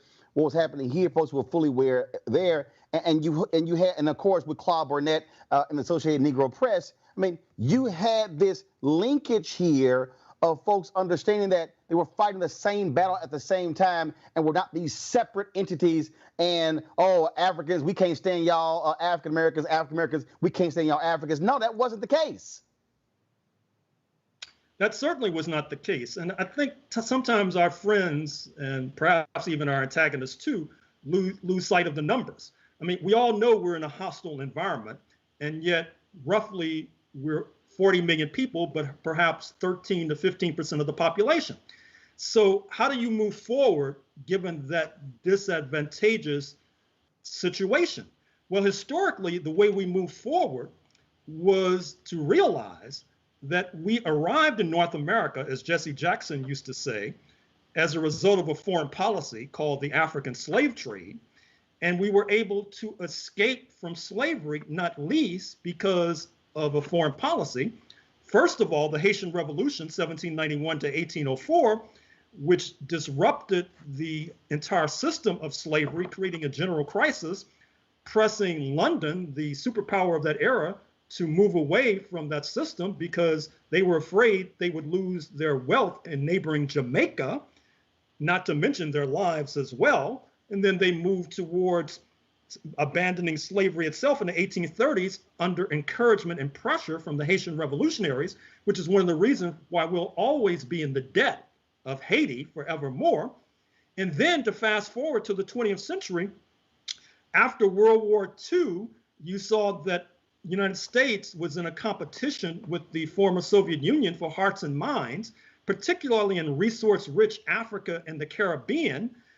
People of color, particularly people of African descent, had trouble believing that Washington was the paragon of human rights virtue as long as there was U.S. apartheid and U.S. Jim Crow. And that puts pressure on the United States to then put pressure on Britain, the colonial power, to move out of Ghana, West Africa, by 1957. And when Ghana comes to independence in 1957, as you're going through a desegregation process at Central High School in Little Rock, Arkansas, President Eisenhower, who quite frankly was no friend of Black people, was under tremendous international pressure to keep these Euro-Americans in Little Rock from massacring and mauling little children with the images broadcast on global television around the world. So he's forced to send troops into Little Rock Central High School to basically alleviate the pressure on those Black children seeking an education. The same thing happened in 1962 when there was an attempt to desegregate Ole Miss, University of Mississippi, with James Meredith. So the international situation forever has been our saving grace, and those who neglect that are basically neglecting the lessons of history. And as you were talking, I thought about what you said a little bit earlier in terms of what these African nations wanted to do at the United Nations. And when I listen to these folk who trash the year of return, what are they doing for us? Why are we spending money in Ghana, in Senegal, in South Africa? What I keep arguing is, as opposed to sitting here hating on those nations, you form alliances that allow for the creation of opportunities there and here, because I've always said this about Latinos/Hispanics, that people keep overlooking. What they have that we don't is they have a foreign policy component, meaning you come here and you're Bolivian American, you are Peruvian, you are from Mexico, you are from Dominican Republic. I know people might say, oh, territory, but folks, just follow what I'm trying to get to. There's a relationship. So even though Dominican Republic, even though Puerto Rico, yes, folks say, oh, no, hold up, I'm Dominican, I'm Puerto Rico. There still is more of there's a different connection there than, frankly, if you're African American from Alabama or from Mississippi. And so having that foreign policy component is helpful when you start talking about these issues that are happening in this country. Well, obviously you hit the nail right on the head. And what it reminds me of is what we lost after South Africa came to independence in 1994. Because I'm old enough, you're old enough to recall the anti-apartheid movement of the 1980s and the 1990s. We oftentimes associate that with Trans-Africa and Randall Robinson, now residing, by the way, in the Caribbean. But actually, the anti-apartheid movement was much larger than Trans-Africa. There were many local committees, many local organizations as well. Actually, before Trans-Africa, the Polaroid Revolutionary Workers. Exactly. In fact, when I interviewed the late Ron Dillon, I interviewed him. He told me when Nelson Mandela died, I had him on the show. It was the Polaroid Revolutionary Workers, Ken Williams and Carolyn Hunter, who later married Ken, who they were the ones who brought the issue of divestment to the CBC. Dellum said they told us about it. So we always talk about Dellums and Conyers. Those two brought it to the Congressional Black Caucus. Well, absolutely. And even before the Polaroid Workers, bless their hearts, there was the Council on African Affairs engineered by Paul Robeson, the tallest tree in our forest, the late great actor, singer, linguist et al., who formed the Council on African Affairs in 1937, which crusaded into the mid-1950s when it was driven out of business. And so, driven out of business by the U.S. government, by the way, I should add. And so when South Africa came to independence, I think there was a sort of a sigh of relief, a sigh of exhaustion. It was felt that, okay, our job is done. You saw a lot of those organizations be rolled up. The ties were not necessarily maintained with our friends and comrades in Southern Africa. And now we are bereft to a certain degree, being ruled over by this white supremacist, Agent Orange, the oaf in the Oval Office, who's about to embark on this equivalent of a Klan Clavern next week, taking place virtually online. And the fact that as of today, we cannot say with assurance that he will be defeated on the first Tuesday in November should be chilling and alarming to us all. But it's not too late to try to restore those sorts of global connections. And by the way, they're not only political connections. I think that our folks in the business community should recognize that they too have a stake in this situation. I know that you have before you the book I wrote on the Associated Negro Press, led by Claude Barnett, Yep. who of course was an entrepreneur. He was a business person. He was trying to make money. But in terms of disseminating the news, he decided that the better part of wisdom was not only to cover Black communities in the United States, but to cover Black communities in the Caribbean, to cover Black communities in Africa, et cetera. And he did good and did well, because by doing good, he was able to make connections for himself that proved to be personally profitable. And in fact, he saw his news enterprise as something of a loss leader. It was a way for him to gain interest into the halls of power, into the corridors of power, to gain admittance to meetings with the late, great Kwame Nkrumah, the founding father of independent Ghana, for example, in 1957. So whatever segment of our community that we're discussing, we all have a stake in reviving and resuscitating these global connections that have been to our benefit over the decades and centuries. Man, we could literally spend 5 hours going over these books, and I got a couple more questions. And again, folks, we're talking to Dr. Gerald Horne, professor there at University of Houston, in my hometown.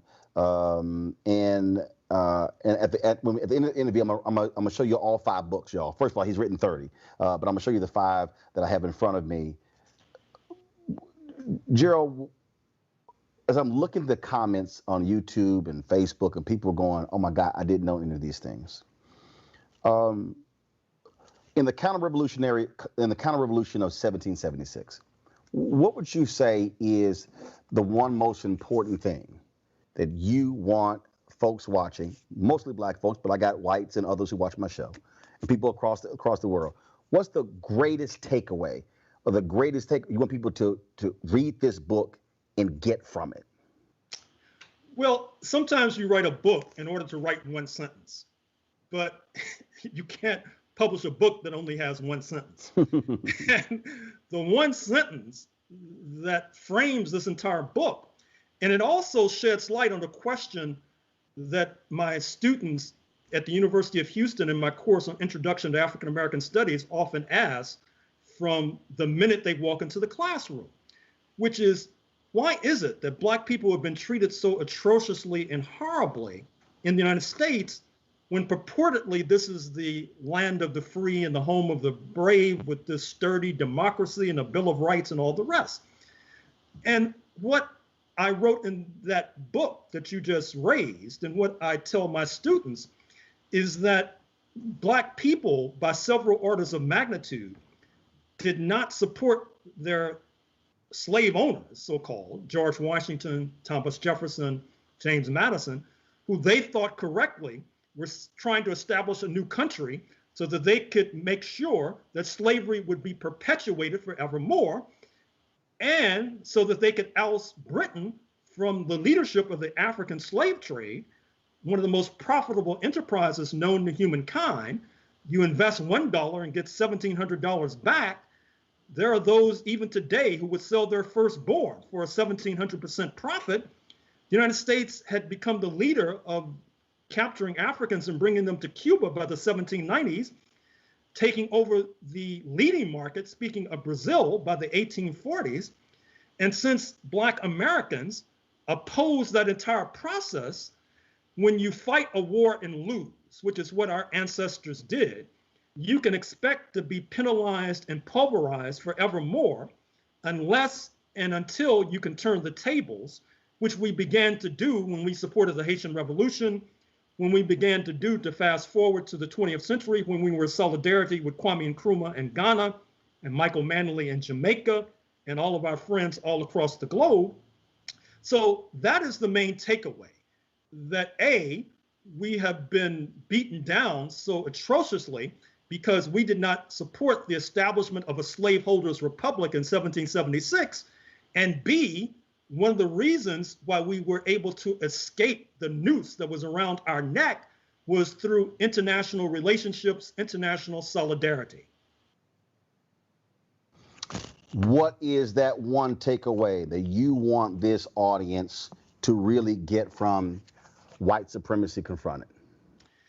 It's an adjunct of what I just said, which is that there was an intimate connection between the movement against Jim Crow and the movement against apartheid. There were very close connections. When you had the Little Rock situation that I just described in Arkansas in 1957, you had solidarity protests in South Africa, even though they were under the gun, under apartheid mismanagement and misrule. And likewise, when you had solidarity on the part of Black Americans after the Sharpeville massacre in South Africa in the spring of 1961, when peaceful protesters were shot down in Sharpeville, South Africa. And so it was like one hand washing the other. We scratched their back, they scratched our back. International solidarity helped to rescue South Africans from apartheid. International solidarity helped to rescue Black Americans from Jim Crow. And what you also touch on and deal with in your book, The Rise and Fall of the Associated Negro Press, that it was Hitler who was studying Jim Crow. That's right. And applying what America was doing to Black people to Jews in Germany.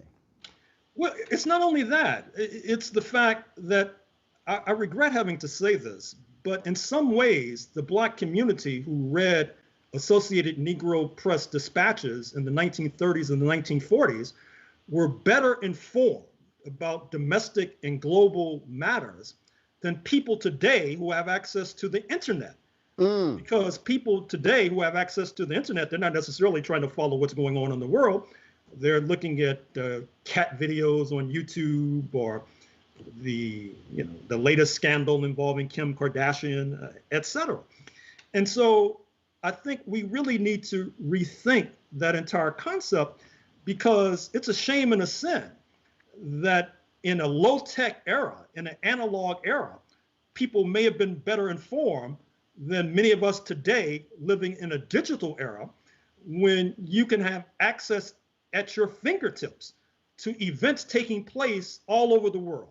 And I should also say, to complicate it even further, at a moment when billionaires like Jeff Bezos and Elon Musk are sending rockets into outer space with the idea, although they don't necessarily admit it, of escaping this trash planet and reestablishing themselves in another planet and leaving us here to fry, as you saw in Death Valley, California, where there was 130-degree temperature as of a few days ago, the highest temperature ever recorded on planet Earth, which is just a harbinger, I'm afraid to say, of things to come. Mm-hmm. Folks, again, he's got a ton of books. But I want you to get these 5. If y'all need to, people always ask me about book club. If you just type in hashtag Roland's Book Club on Facebook, Twitter, Instagram, you'll see the books that I mentioned. First up, I want to mention is The Counterrevolution of 1776, Slave Resistance and the Origins of the United States of America. Trust me, if y'all heard all that Tea Party stuff in Boston, no. You really want to read this to get a real understanding. The second, Keenan, you should be showing these books. The second one is White Supremacy Confronted: U.S. Imperialism and Anti-Communism versus the Liberation of Southern Africa from Rhodes to Mandela. The next book is The Rise and Fall of the Associated Negro Press: Claude Barnett's Pan-African News and the Jim Crow Paradox. And then there's also let's see, did I skip one? Let's see here. Dawning of the Apocalypse. The Dawning of the Apocalypse, the roots of slavery, white supremacy, settler colonialism, and capitalism in the long 16th century. And we did not get to it, so we got to have you back to talk about jazz injustice, racism, and the political economy of the music, because trust me, not much has changed what you lay out there and then what's happening today when it comes to the music business. Dr. Gerald Horne, it was a pleasure. I certainly appreciate it. I hope folks got a whole lot of knowledge from this. And this is also why, I mean, the reality is this is the 21st century version of what Claude Barnett is trying to do, and Robert Abbott and others, us not waiting for somebody else to give us information. We've been able to put it out to the public for ourselves, for our audience to be able to consume it. Thank you very much, sir. I appreciate it. All right, thanks a bunch, folks. All right, folks, back to our Roland Martin Unfiltered video in just 1 minute. As our community comes together to support the fight against racial injustice, I want to take a second to talk about one thing we can do to ensure our voices are heard. Not tomorrow, but now. Have your voices heard in terms of what kind of future we want by taking the 2020 census today at 2020census.gov? Now, folks, let me help you out. The census is a count of everyone living in the country. It happens once every 10 years. It is mandated by the U.S. Constitution. The thing that's important is that the census informs funding, billions of dollars, how they are spent in our communities every single year. I grew up in Clinton Park in Houston, Texas, and we wanted new parks and roads and a senior citizen center. Well, the census helps inform all of that and where funding goes. It also determines how many seats your state will get in the U.S. House of Representatives. Young black men and young children of color are historically undercounted, which means a potential loss of funding for services that helps our community. Folks, we have the power to change that. We have the power to help determine where hundreds of billions in federal funding go each year for the next 10 years. Funding that can impact our community, our neighborhoods, and our families and friends. Folks, responses are 100% confidential and can't be shared with your landlord, law enforcement, or any government agency. So please take the 2020 census today. Shape your future. Start at 2020census.gov. It's time to be smart. When we control our institutions, we win. This is the most important news show on television of any racial background. Y'all put $2, $3, $4, $5, $10, $15, $20, $30 on this and keep this going. What you've done, Roland, since this crisis came out in full bloom. Anybody watching this, tell your friends. Go back and look at the last 2 weeks, especially of Roland Martin Unfiltered. I mean, hell, go back and look at the last 2 days. You've had sitting United States senators today, Klobuchar and Harris. Whatever you have you can bring to Roland Martin Unfiltered to support it, please do, because this information may literally save your life. Watch Roland Martin Unfiltered daily at 6 p.m. Eastern on YouTube, Facebook, or Periscope, or go to RolandMartinUnfiltered.com. Support the Roland Martin Unfiltered Daily Digital Show by going to RolandMartinUnfiltered.com. Our goal is to get 20,000 of our fans contributing $50 each for the whole year. You can make this possible. RolandMartinUnfiltered.com. You want to support Roland Martin Unfiltered? Be sure to join our Bring the Funk fan club. Every dollar that you give to us supports our daily digital show. There's only one daily digital show out here that keeps it black and keep it real. As Roland Martin Unfiltered. Support the Roland Martin Unfiltered Daily Digital Show by going to RolandMartinUnfiltered.com. You can make this possible. Folks, during this election season, you have seen a number of video clips and also memes and quotes of James Baldwin, someone who was very vocal about fighting for freedom for black folks in this country. In his latest New York Times bestseller, Begin Again, James Baldwin's America and Its Urgent Lessons for Our Own, Princeton professor of African American Studies and MSNBC contributor Eddie Glaude Jr. looks at James Baldwin's life and work and relates it to the world we're living in right now. Eddie Glaude Jr., glad to have you on the show. Eddie, when we think about what Baldwin said, I often say when you look at King's book, Chaos or Community, where do we go from here, Chaos or Community, that you literally, if you just listen to what he says and writes and what King writes, you swear they're talking about 2020 and not 1965, 67, or 68. Absolutely. Particularly Baldwin responding to the country's betrayal. When we talk about 63 and 64 and 65, March on Washington, Civil Rights Act, Voting Rights Act. But, 68, as you know, Roland, this is the election of Richard Nixon. By 72, re-election. What do you get? You get the hard hat rebellion. You get the so-called forgotten American, the silent majority. You get the debates around school busing, the violence in Boston and the like. So Jimmy lives long enough to see the country turn its back. And in some ways, Roland, after the assassination of Dr. King in April of 68, he collapses. He tries to commit suicide in 1969.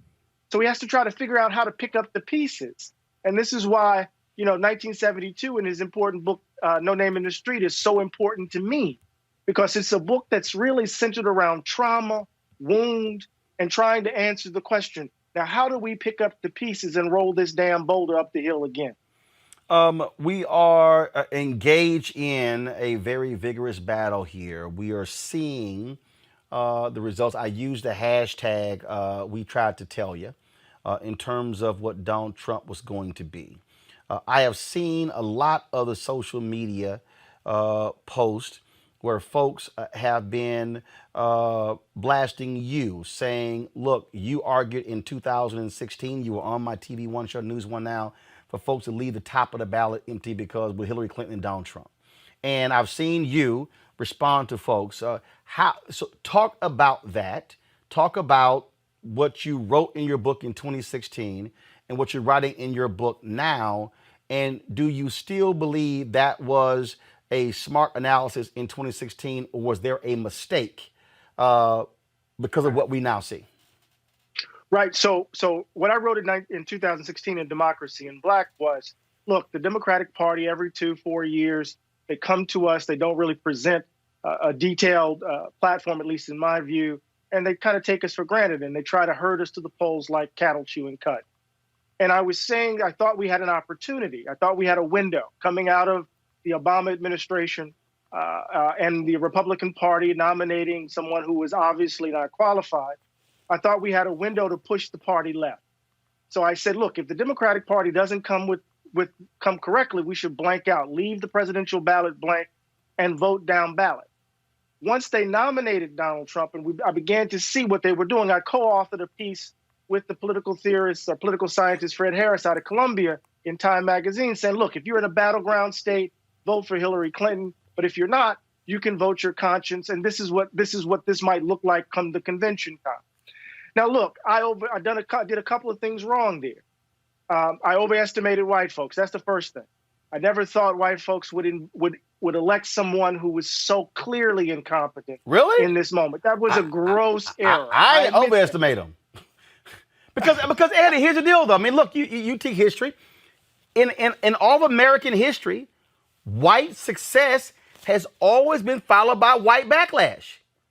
I mean, we can go Reconstruction. We can go 92 years of Jim Crow.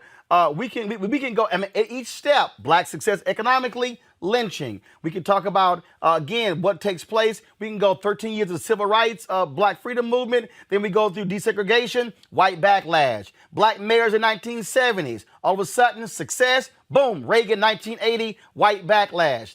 Again, Obama gets elected. 8 years, black president, boom, white backlash. I mean, that's been the history of black folks in America. Right. So I mean, I understood that, right? I understood that very clearly. What I was thinking, though, is that here's the Republican Party nominating someone. So I think the backlash was already, well, I don't like to use the language backlash.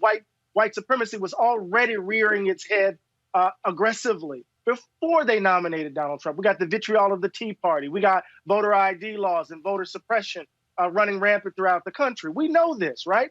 But when they nominated someone, a reality television show, a TV actor, when they nominated someone so grossly unqualified, someone who was clearly unprepared, and in some ways, Roland, not in some ways, was too stupid to be the president of the United States, I thought we had an opening.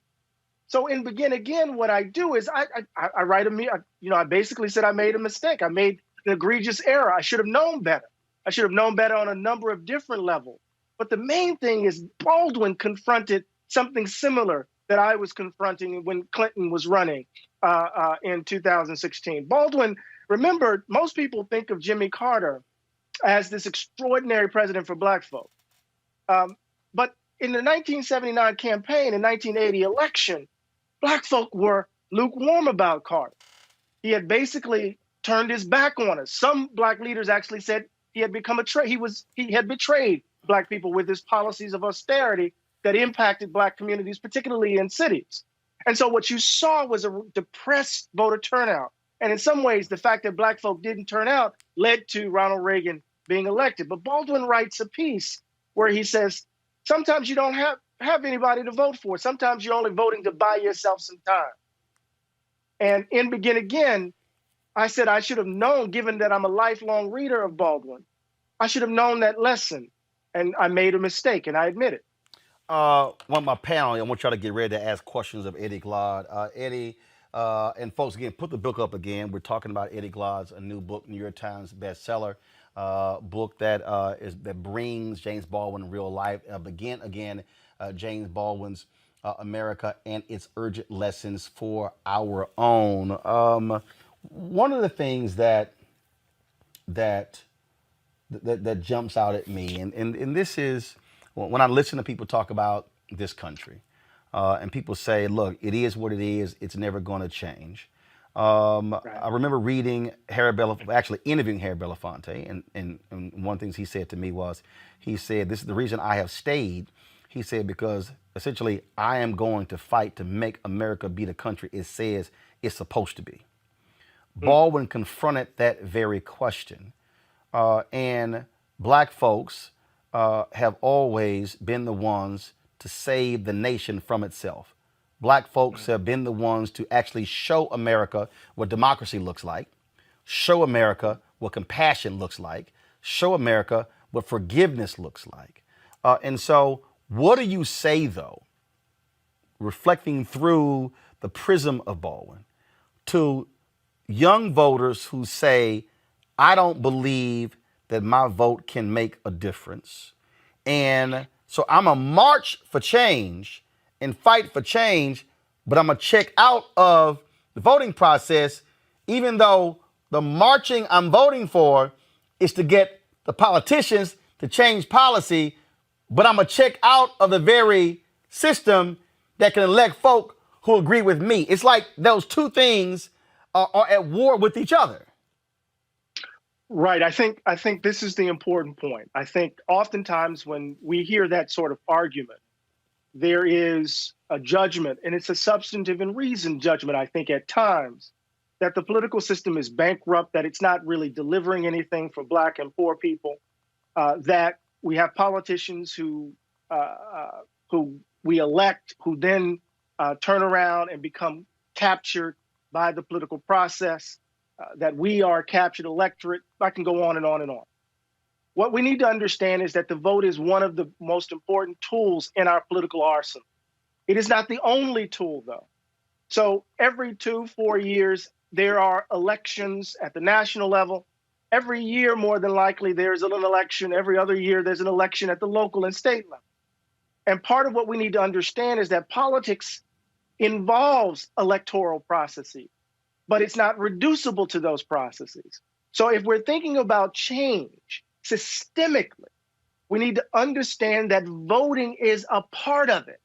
But when we overburden voting, and what I mean by that is that when we think about wholesale change being reducible to the vote, then we set ourselves up for disappointment. Voting in a democracy, Roland, in my view, is actually the last thing we do. Prior to the election, we are engaged in the work of trying to build a society that we want to build, in trying to create the conditions to produce the sorts of people we want to elect and hold accountable. So we have to see voting. This is what I'm saying to young folks. We have to see voting within the overall strategy of our attempt to build a genuine, right, just democracy. But I understand why they're skeptical. But the skepticism shouldn't lead to a dismissal of the vote as such. It should lead to a dismissal of a certain frame of understanding the role and place of the vote, if that makes sense. Do you also believe that we also have a massive, massive failure when it comes to civics? That part of this issue is that we have folks who have no clue. And should the solution be, look, the school system is not going to do it. You're at what I call the end of the education process. You have your primary, your secondary, elementary school, middle school, high school, then you have college.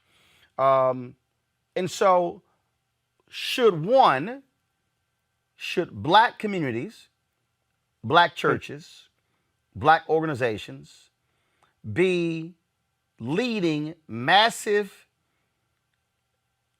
civic engagement workshops and discussions? And two, and there's no disrespect to MSNBC or CNN or Fox News or ABC, NBC, CBS, but they're not going to do it. I'm just being honest. Shouldn't we also be challenging and calling out black targeted and black owned media, saying, are y'all going to keep spending all of this damn time on sitcoms, reality shows, award shows, and entertainment and gossip and sports, and dedicate something to civics, to public affairs, so our folks are not only becoming aware of issues around an election? Your thoughts on that? Yes, yes, yes, yes, yes, yes, and yes, and yes, and yes. I mean, I can only say yes so many times, right? So I think, whether it's Nkrumah's conscientization, whether it's political education or the like, it is certainly the case that, we need to understand more fully, I think, the complexities and nuances of the political process, of the pursuit of power in the name of justice, of, in some ways, the power of everyday ordinary people. And the example I have in my head, of course, is the Student Nonviolent Coordinating Committee and what they did at their height and how they entered into spaces, sharecroppers in Mississippi and the like, and created the conditions under which they could become the leaders that they were looking for, as Ms. Baker would put it, right? How they would then run for office, but understood that running for office can present the danger of demobilizing grassroots efforts. But all of this was bound up, in an idea of the power of everyday ordinary people. Freedom schools, in another instance, right? I think this is really important, Roland, because you hit it right on the head. The second point, I think, is really important in the sense that what we've witnessed is, in some ways, the contraction of public deliberative space. Black-owned media, I mean, it can't just be Twitter. It can't just be social media, right? We've reduced the kinds of spaces where there's serious conversations about us by us. And I think it's really important for us to continue to bring pressure to bear to create spaces for your show and others that are dedicated, not just simply to entertainment and the entertainment industry or sport, but really thinking seriously about the conditions, material and otherwise, of Black communities in a moment where we face extraordinary danger that's not just reducible to Donald Trump. So I think you're absolutely right on both accounts, Roland. I want to go to my panel for questions. I'll first start with Teresa Lundy. One, I can't wait to get your book. I've been excited about this conversation. So as a millennial, I'm always curious about what we can do to further the dialogue and civic engagement, and also imploring that our fellow friends and neighbors are also aware of how important our voice is, but more so important of our history. Yeah, Well, thank you, Sister Teresa, for that. Look, millennials combined with Gen Zers and Gen Xers and Gen Yers, you guys actually outnumber baby boomers in terms of the impact on the body politic. I think it's well past time for this cohort to begin to influence and impact the direction of the country. I think there's a general consensus among your generation and younger that the country is broken. And you're reaching for languages, vocabularies, ways of thinking that offer a different direction for how we might imagine being together as a country. Jimmy insisted that we work for a new Jerusalem. And I think it is well past time for millennials to assert their power in the public domain. And that's going to happen, not just simply in terms of election cycle, but it's happening in the streets, it's happening in the suites, it's happening in terms of your consumer power across the board. And so you got to start exercising and exerting your influence and power at this moment, right now, in this moment, right here. Next question, Cleo Monago. Greetings, brothers. Good to meet you. Greetings, brother. I have an analysis that I would like to get your perspective on, but I want to also just preface it with the fact that the myth of white supremacy on a systemic basis is perpetually moving the pole and working towards staying in power and doesn't have just one strategy. They have many, many strategies. And it's my perspective that we have not been equally strategic as a people so we could actually win going in the future. However, obviously you are going into the past when you write about Jimmy, because Jimmy is a person who lived in the past, and I guess you bring in him into contemporary life to bring the relevance of that. Earlier, I'm not sure if you were around when I was talking with Dr. Malveaux, and she talked about what women have gone through, and I want to get your analysis on this. It's my perspective that today's young men live in a different world. They don't live in a world that is as blatantly patriarchal and disrespectful of women in terms of the dismissal of them as the civil rights movement was. They live in another reality where there's all kinds of different gender this and gender that and women doing things. And the reality is not the same, and they're ahistorical. Is it your perspective from your experience with these young people that they are ahistorical? It's my perspective that they're ahistorical, so they don't relate to the framework that Dr. Malveaux is talking about in terms of, talking about black men now, in terms of how sexist black men were. They're looking at their current reality, which feels and looks different, and do not have a perspective of a harsh patriarchal past. What is your perspective of that? And the strategy issue. Yeah, I would not describe these young folk as ahistorical. I think many of them are definitely trying to connect their particular movement with a tradition that constitutes the wind beneath their wings. I think that many of the young leaders of Black Lives Matter, for example, and remember, Black Lives Matter is a complex phenomenon. It's not just one thing. It's like Black Power. There were a number of different organizations that fell under the rubric of Black Power. Black Lives Matter is similar. There are a number of different organizations that fall under that label or that slogan, but it's a sentiment that cuts across all of the different political formations. But I think a lot of these young folk, especially young leaders, those who are part of this movement, understand that there has been a kind of patriarchal bias that have defined the model of Black leadership, that there's been a kind of hypermasculinity that has undermined the pursuit of justice, that these gender norms kind of constrain and lock us in. So even as they're inheriting the grandness of the tradition, they're bringing critique to bear, right? So when you read, this is not your grandma, this is not your mother's movement, sometimes that reveals a kind of ignorance, but other times it also reveals a kind of criticism, a way of distancing from a certain model of leadership that I think is really important. So, in Begin Again, I start chapter 1 with Jimmy in a meeting, with Baldwin in a meeting with SNCC students at Howard. And they were chopping it up until the sun came up. And Baldwin said to them at the end, he said, "What I ask you that you promise your elder brother that you don't believe what the world says about you. And I promise you that I will never betray you." And when Kwame Ture, Stokely Carmichael, wrote his autobiography with Michael Thelwell, he said, Baldwin never betrayed them. My relationship to the young organizers and activists is that we need to support, we need to offer our encouragement. We need to be in solidarity with them and create the conditions under which, or help create the conditions under which, together with them, we can bring about a more just world. So they're challenging in the streets. Some of them are challenging politically as they organize, but I don't think they're ahistorical, if I understand your question, Doc. I don't think they're ahistorical, at least not all of them. Julian Mavo. Hey, Eddie, how you doing? It's good to see you. Hey, Julie, good to see you. I'm a big Baldwin fan. Love him, love him, love him. So I'm looking forward to seeing your book. And when you talk about him chopping it up all night, I don't have time to share the story about how I met him in a bar in New York. And we ended up getting put out the bar and sat on a park bench and continued the conversation because the brother really could talk. One of my favorite Baldwin things is the collection of essays, The Price of the Ticket. And the title essay, The Price of the Ticket, really talks about what white people give up in order to be white. In other words, that they give up their nationality, they give up, in order to be white, they have to shrug off their Irishness or their Italianness or all of those things.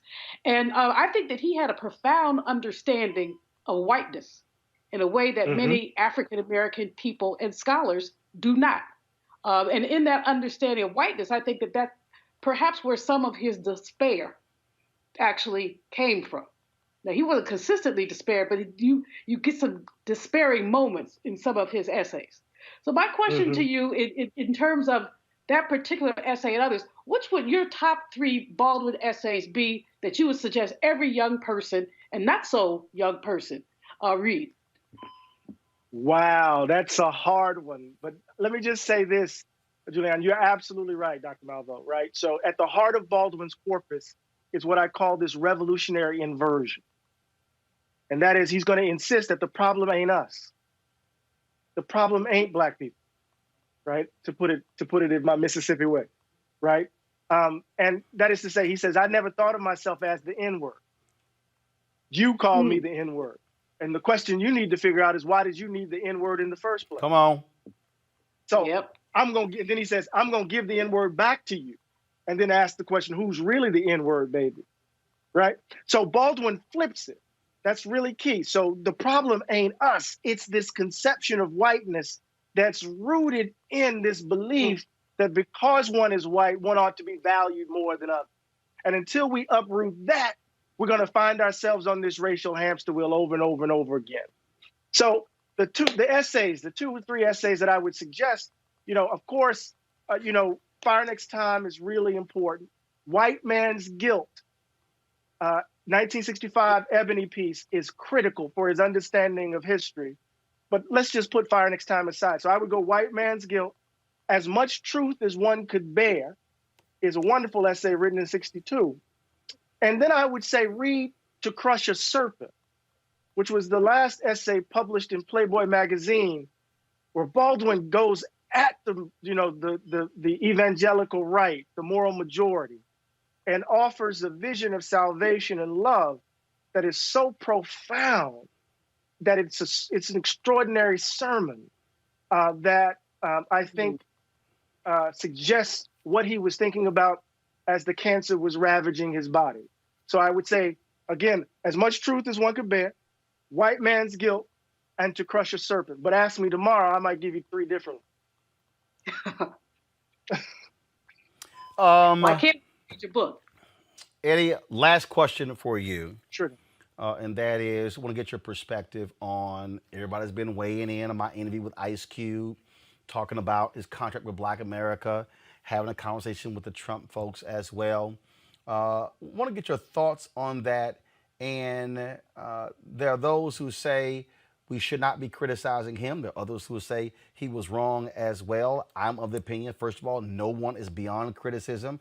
I've gotten criticized from different people as well. The moment you choose to step into the political arena, you're going to make yourself susceptible to criticism.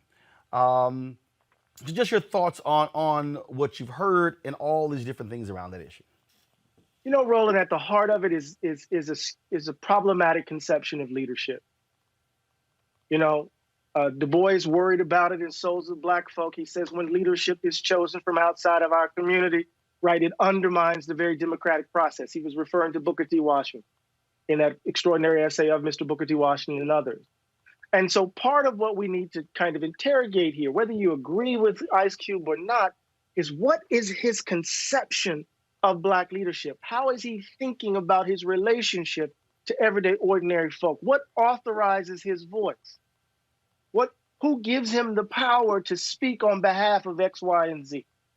And so I think it's really important as we kind of step into this next phase of Black politics, of Black life in this country, that we really give voice to, and Roland, this echoes something we talked about earlier in this segment, we really give voice to a more robust conception of Black deliberative space, where we are actually engaged in vibrant debate about what is best for, Black communities across the country, understanding that folks are going to come at it from different directions. So what bothers me is the hubris evident in the action, right? As if Black folk are just some homogeneous blob that anybody can just step forward and represent.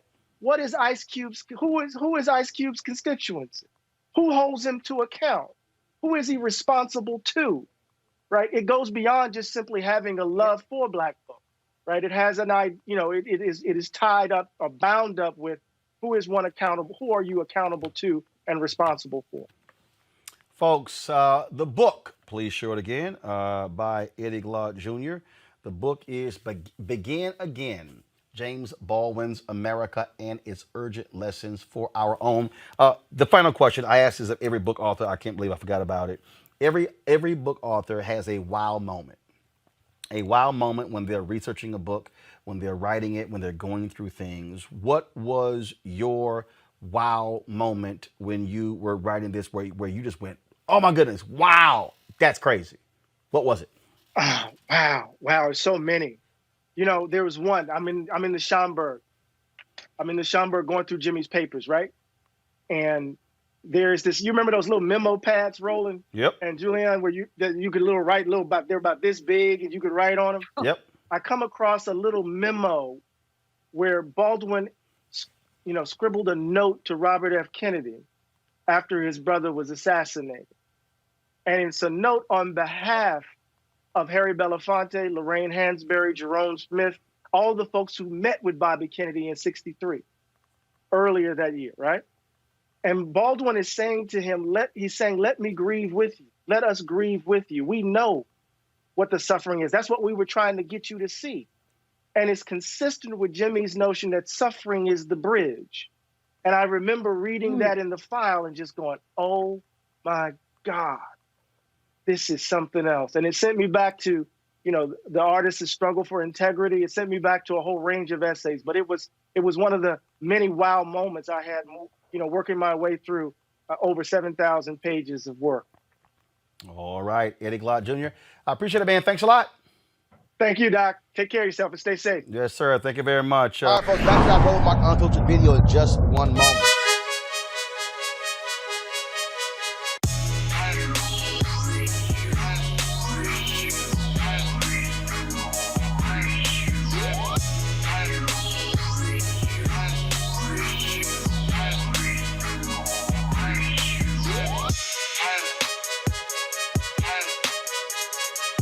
All right, the folks at Seek.com, Black-owned company founded by Mary Spio. They, of course, a virtual reality company. You can check out their content at Seek.com, CEEK.com. You can do so, of course, with these VR headsets. You can look at it, of course, on your regular device or your pad or your computer.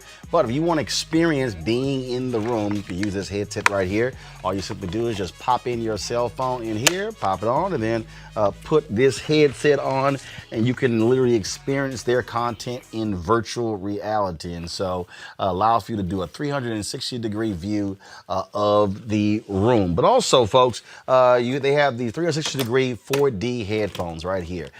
These are Bluetooth headphones. They have complete surround sound in terms of as you hear the particular music. Gamers love them as well when they're playing their games. And so it's just phenomenal bass in these headphones as well. You can get one or both devices at Seek.com using this promo code RMVR VIP 2020, RMVIP 2020. So we certainly thank the folks at Seek.com for being a partner with us here at Roland Martin Unfiltered. All right.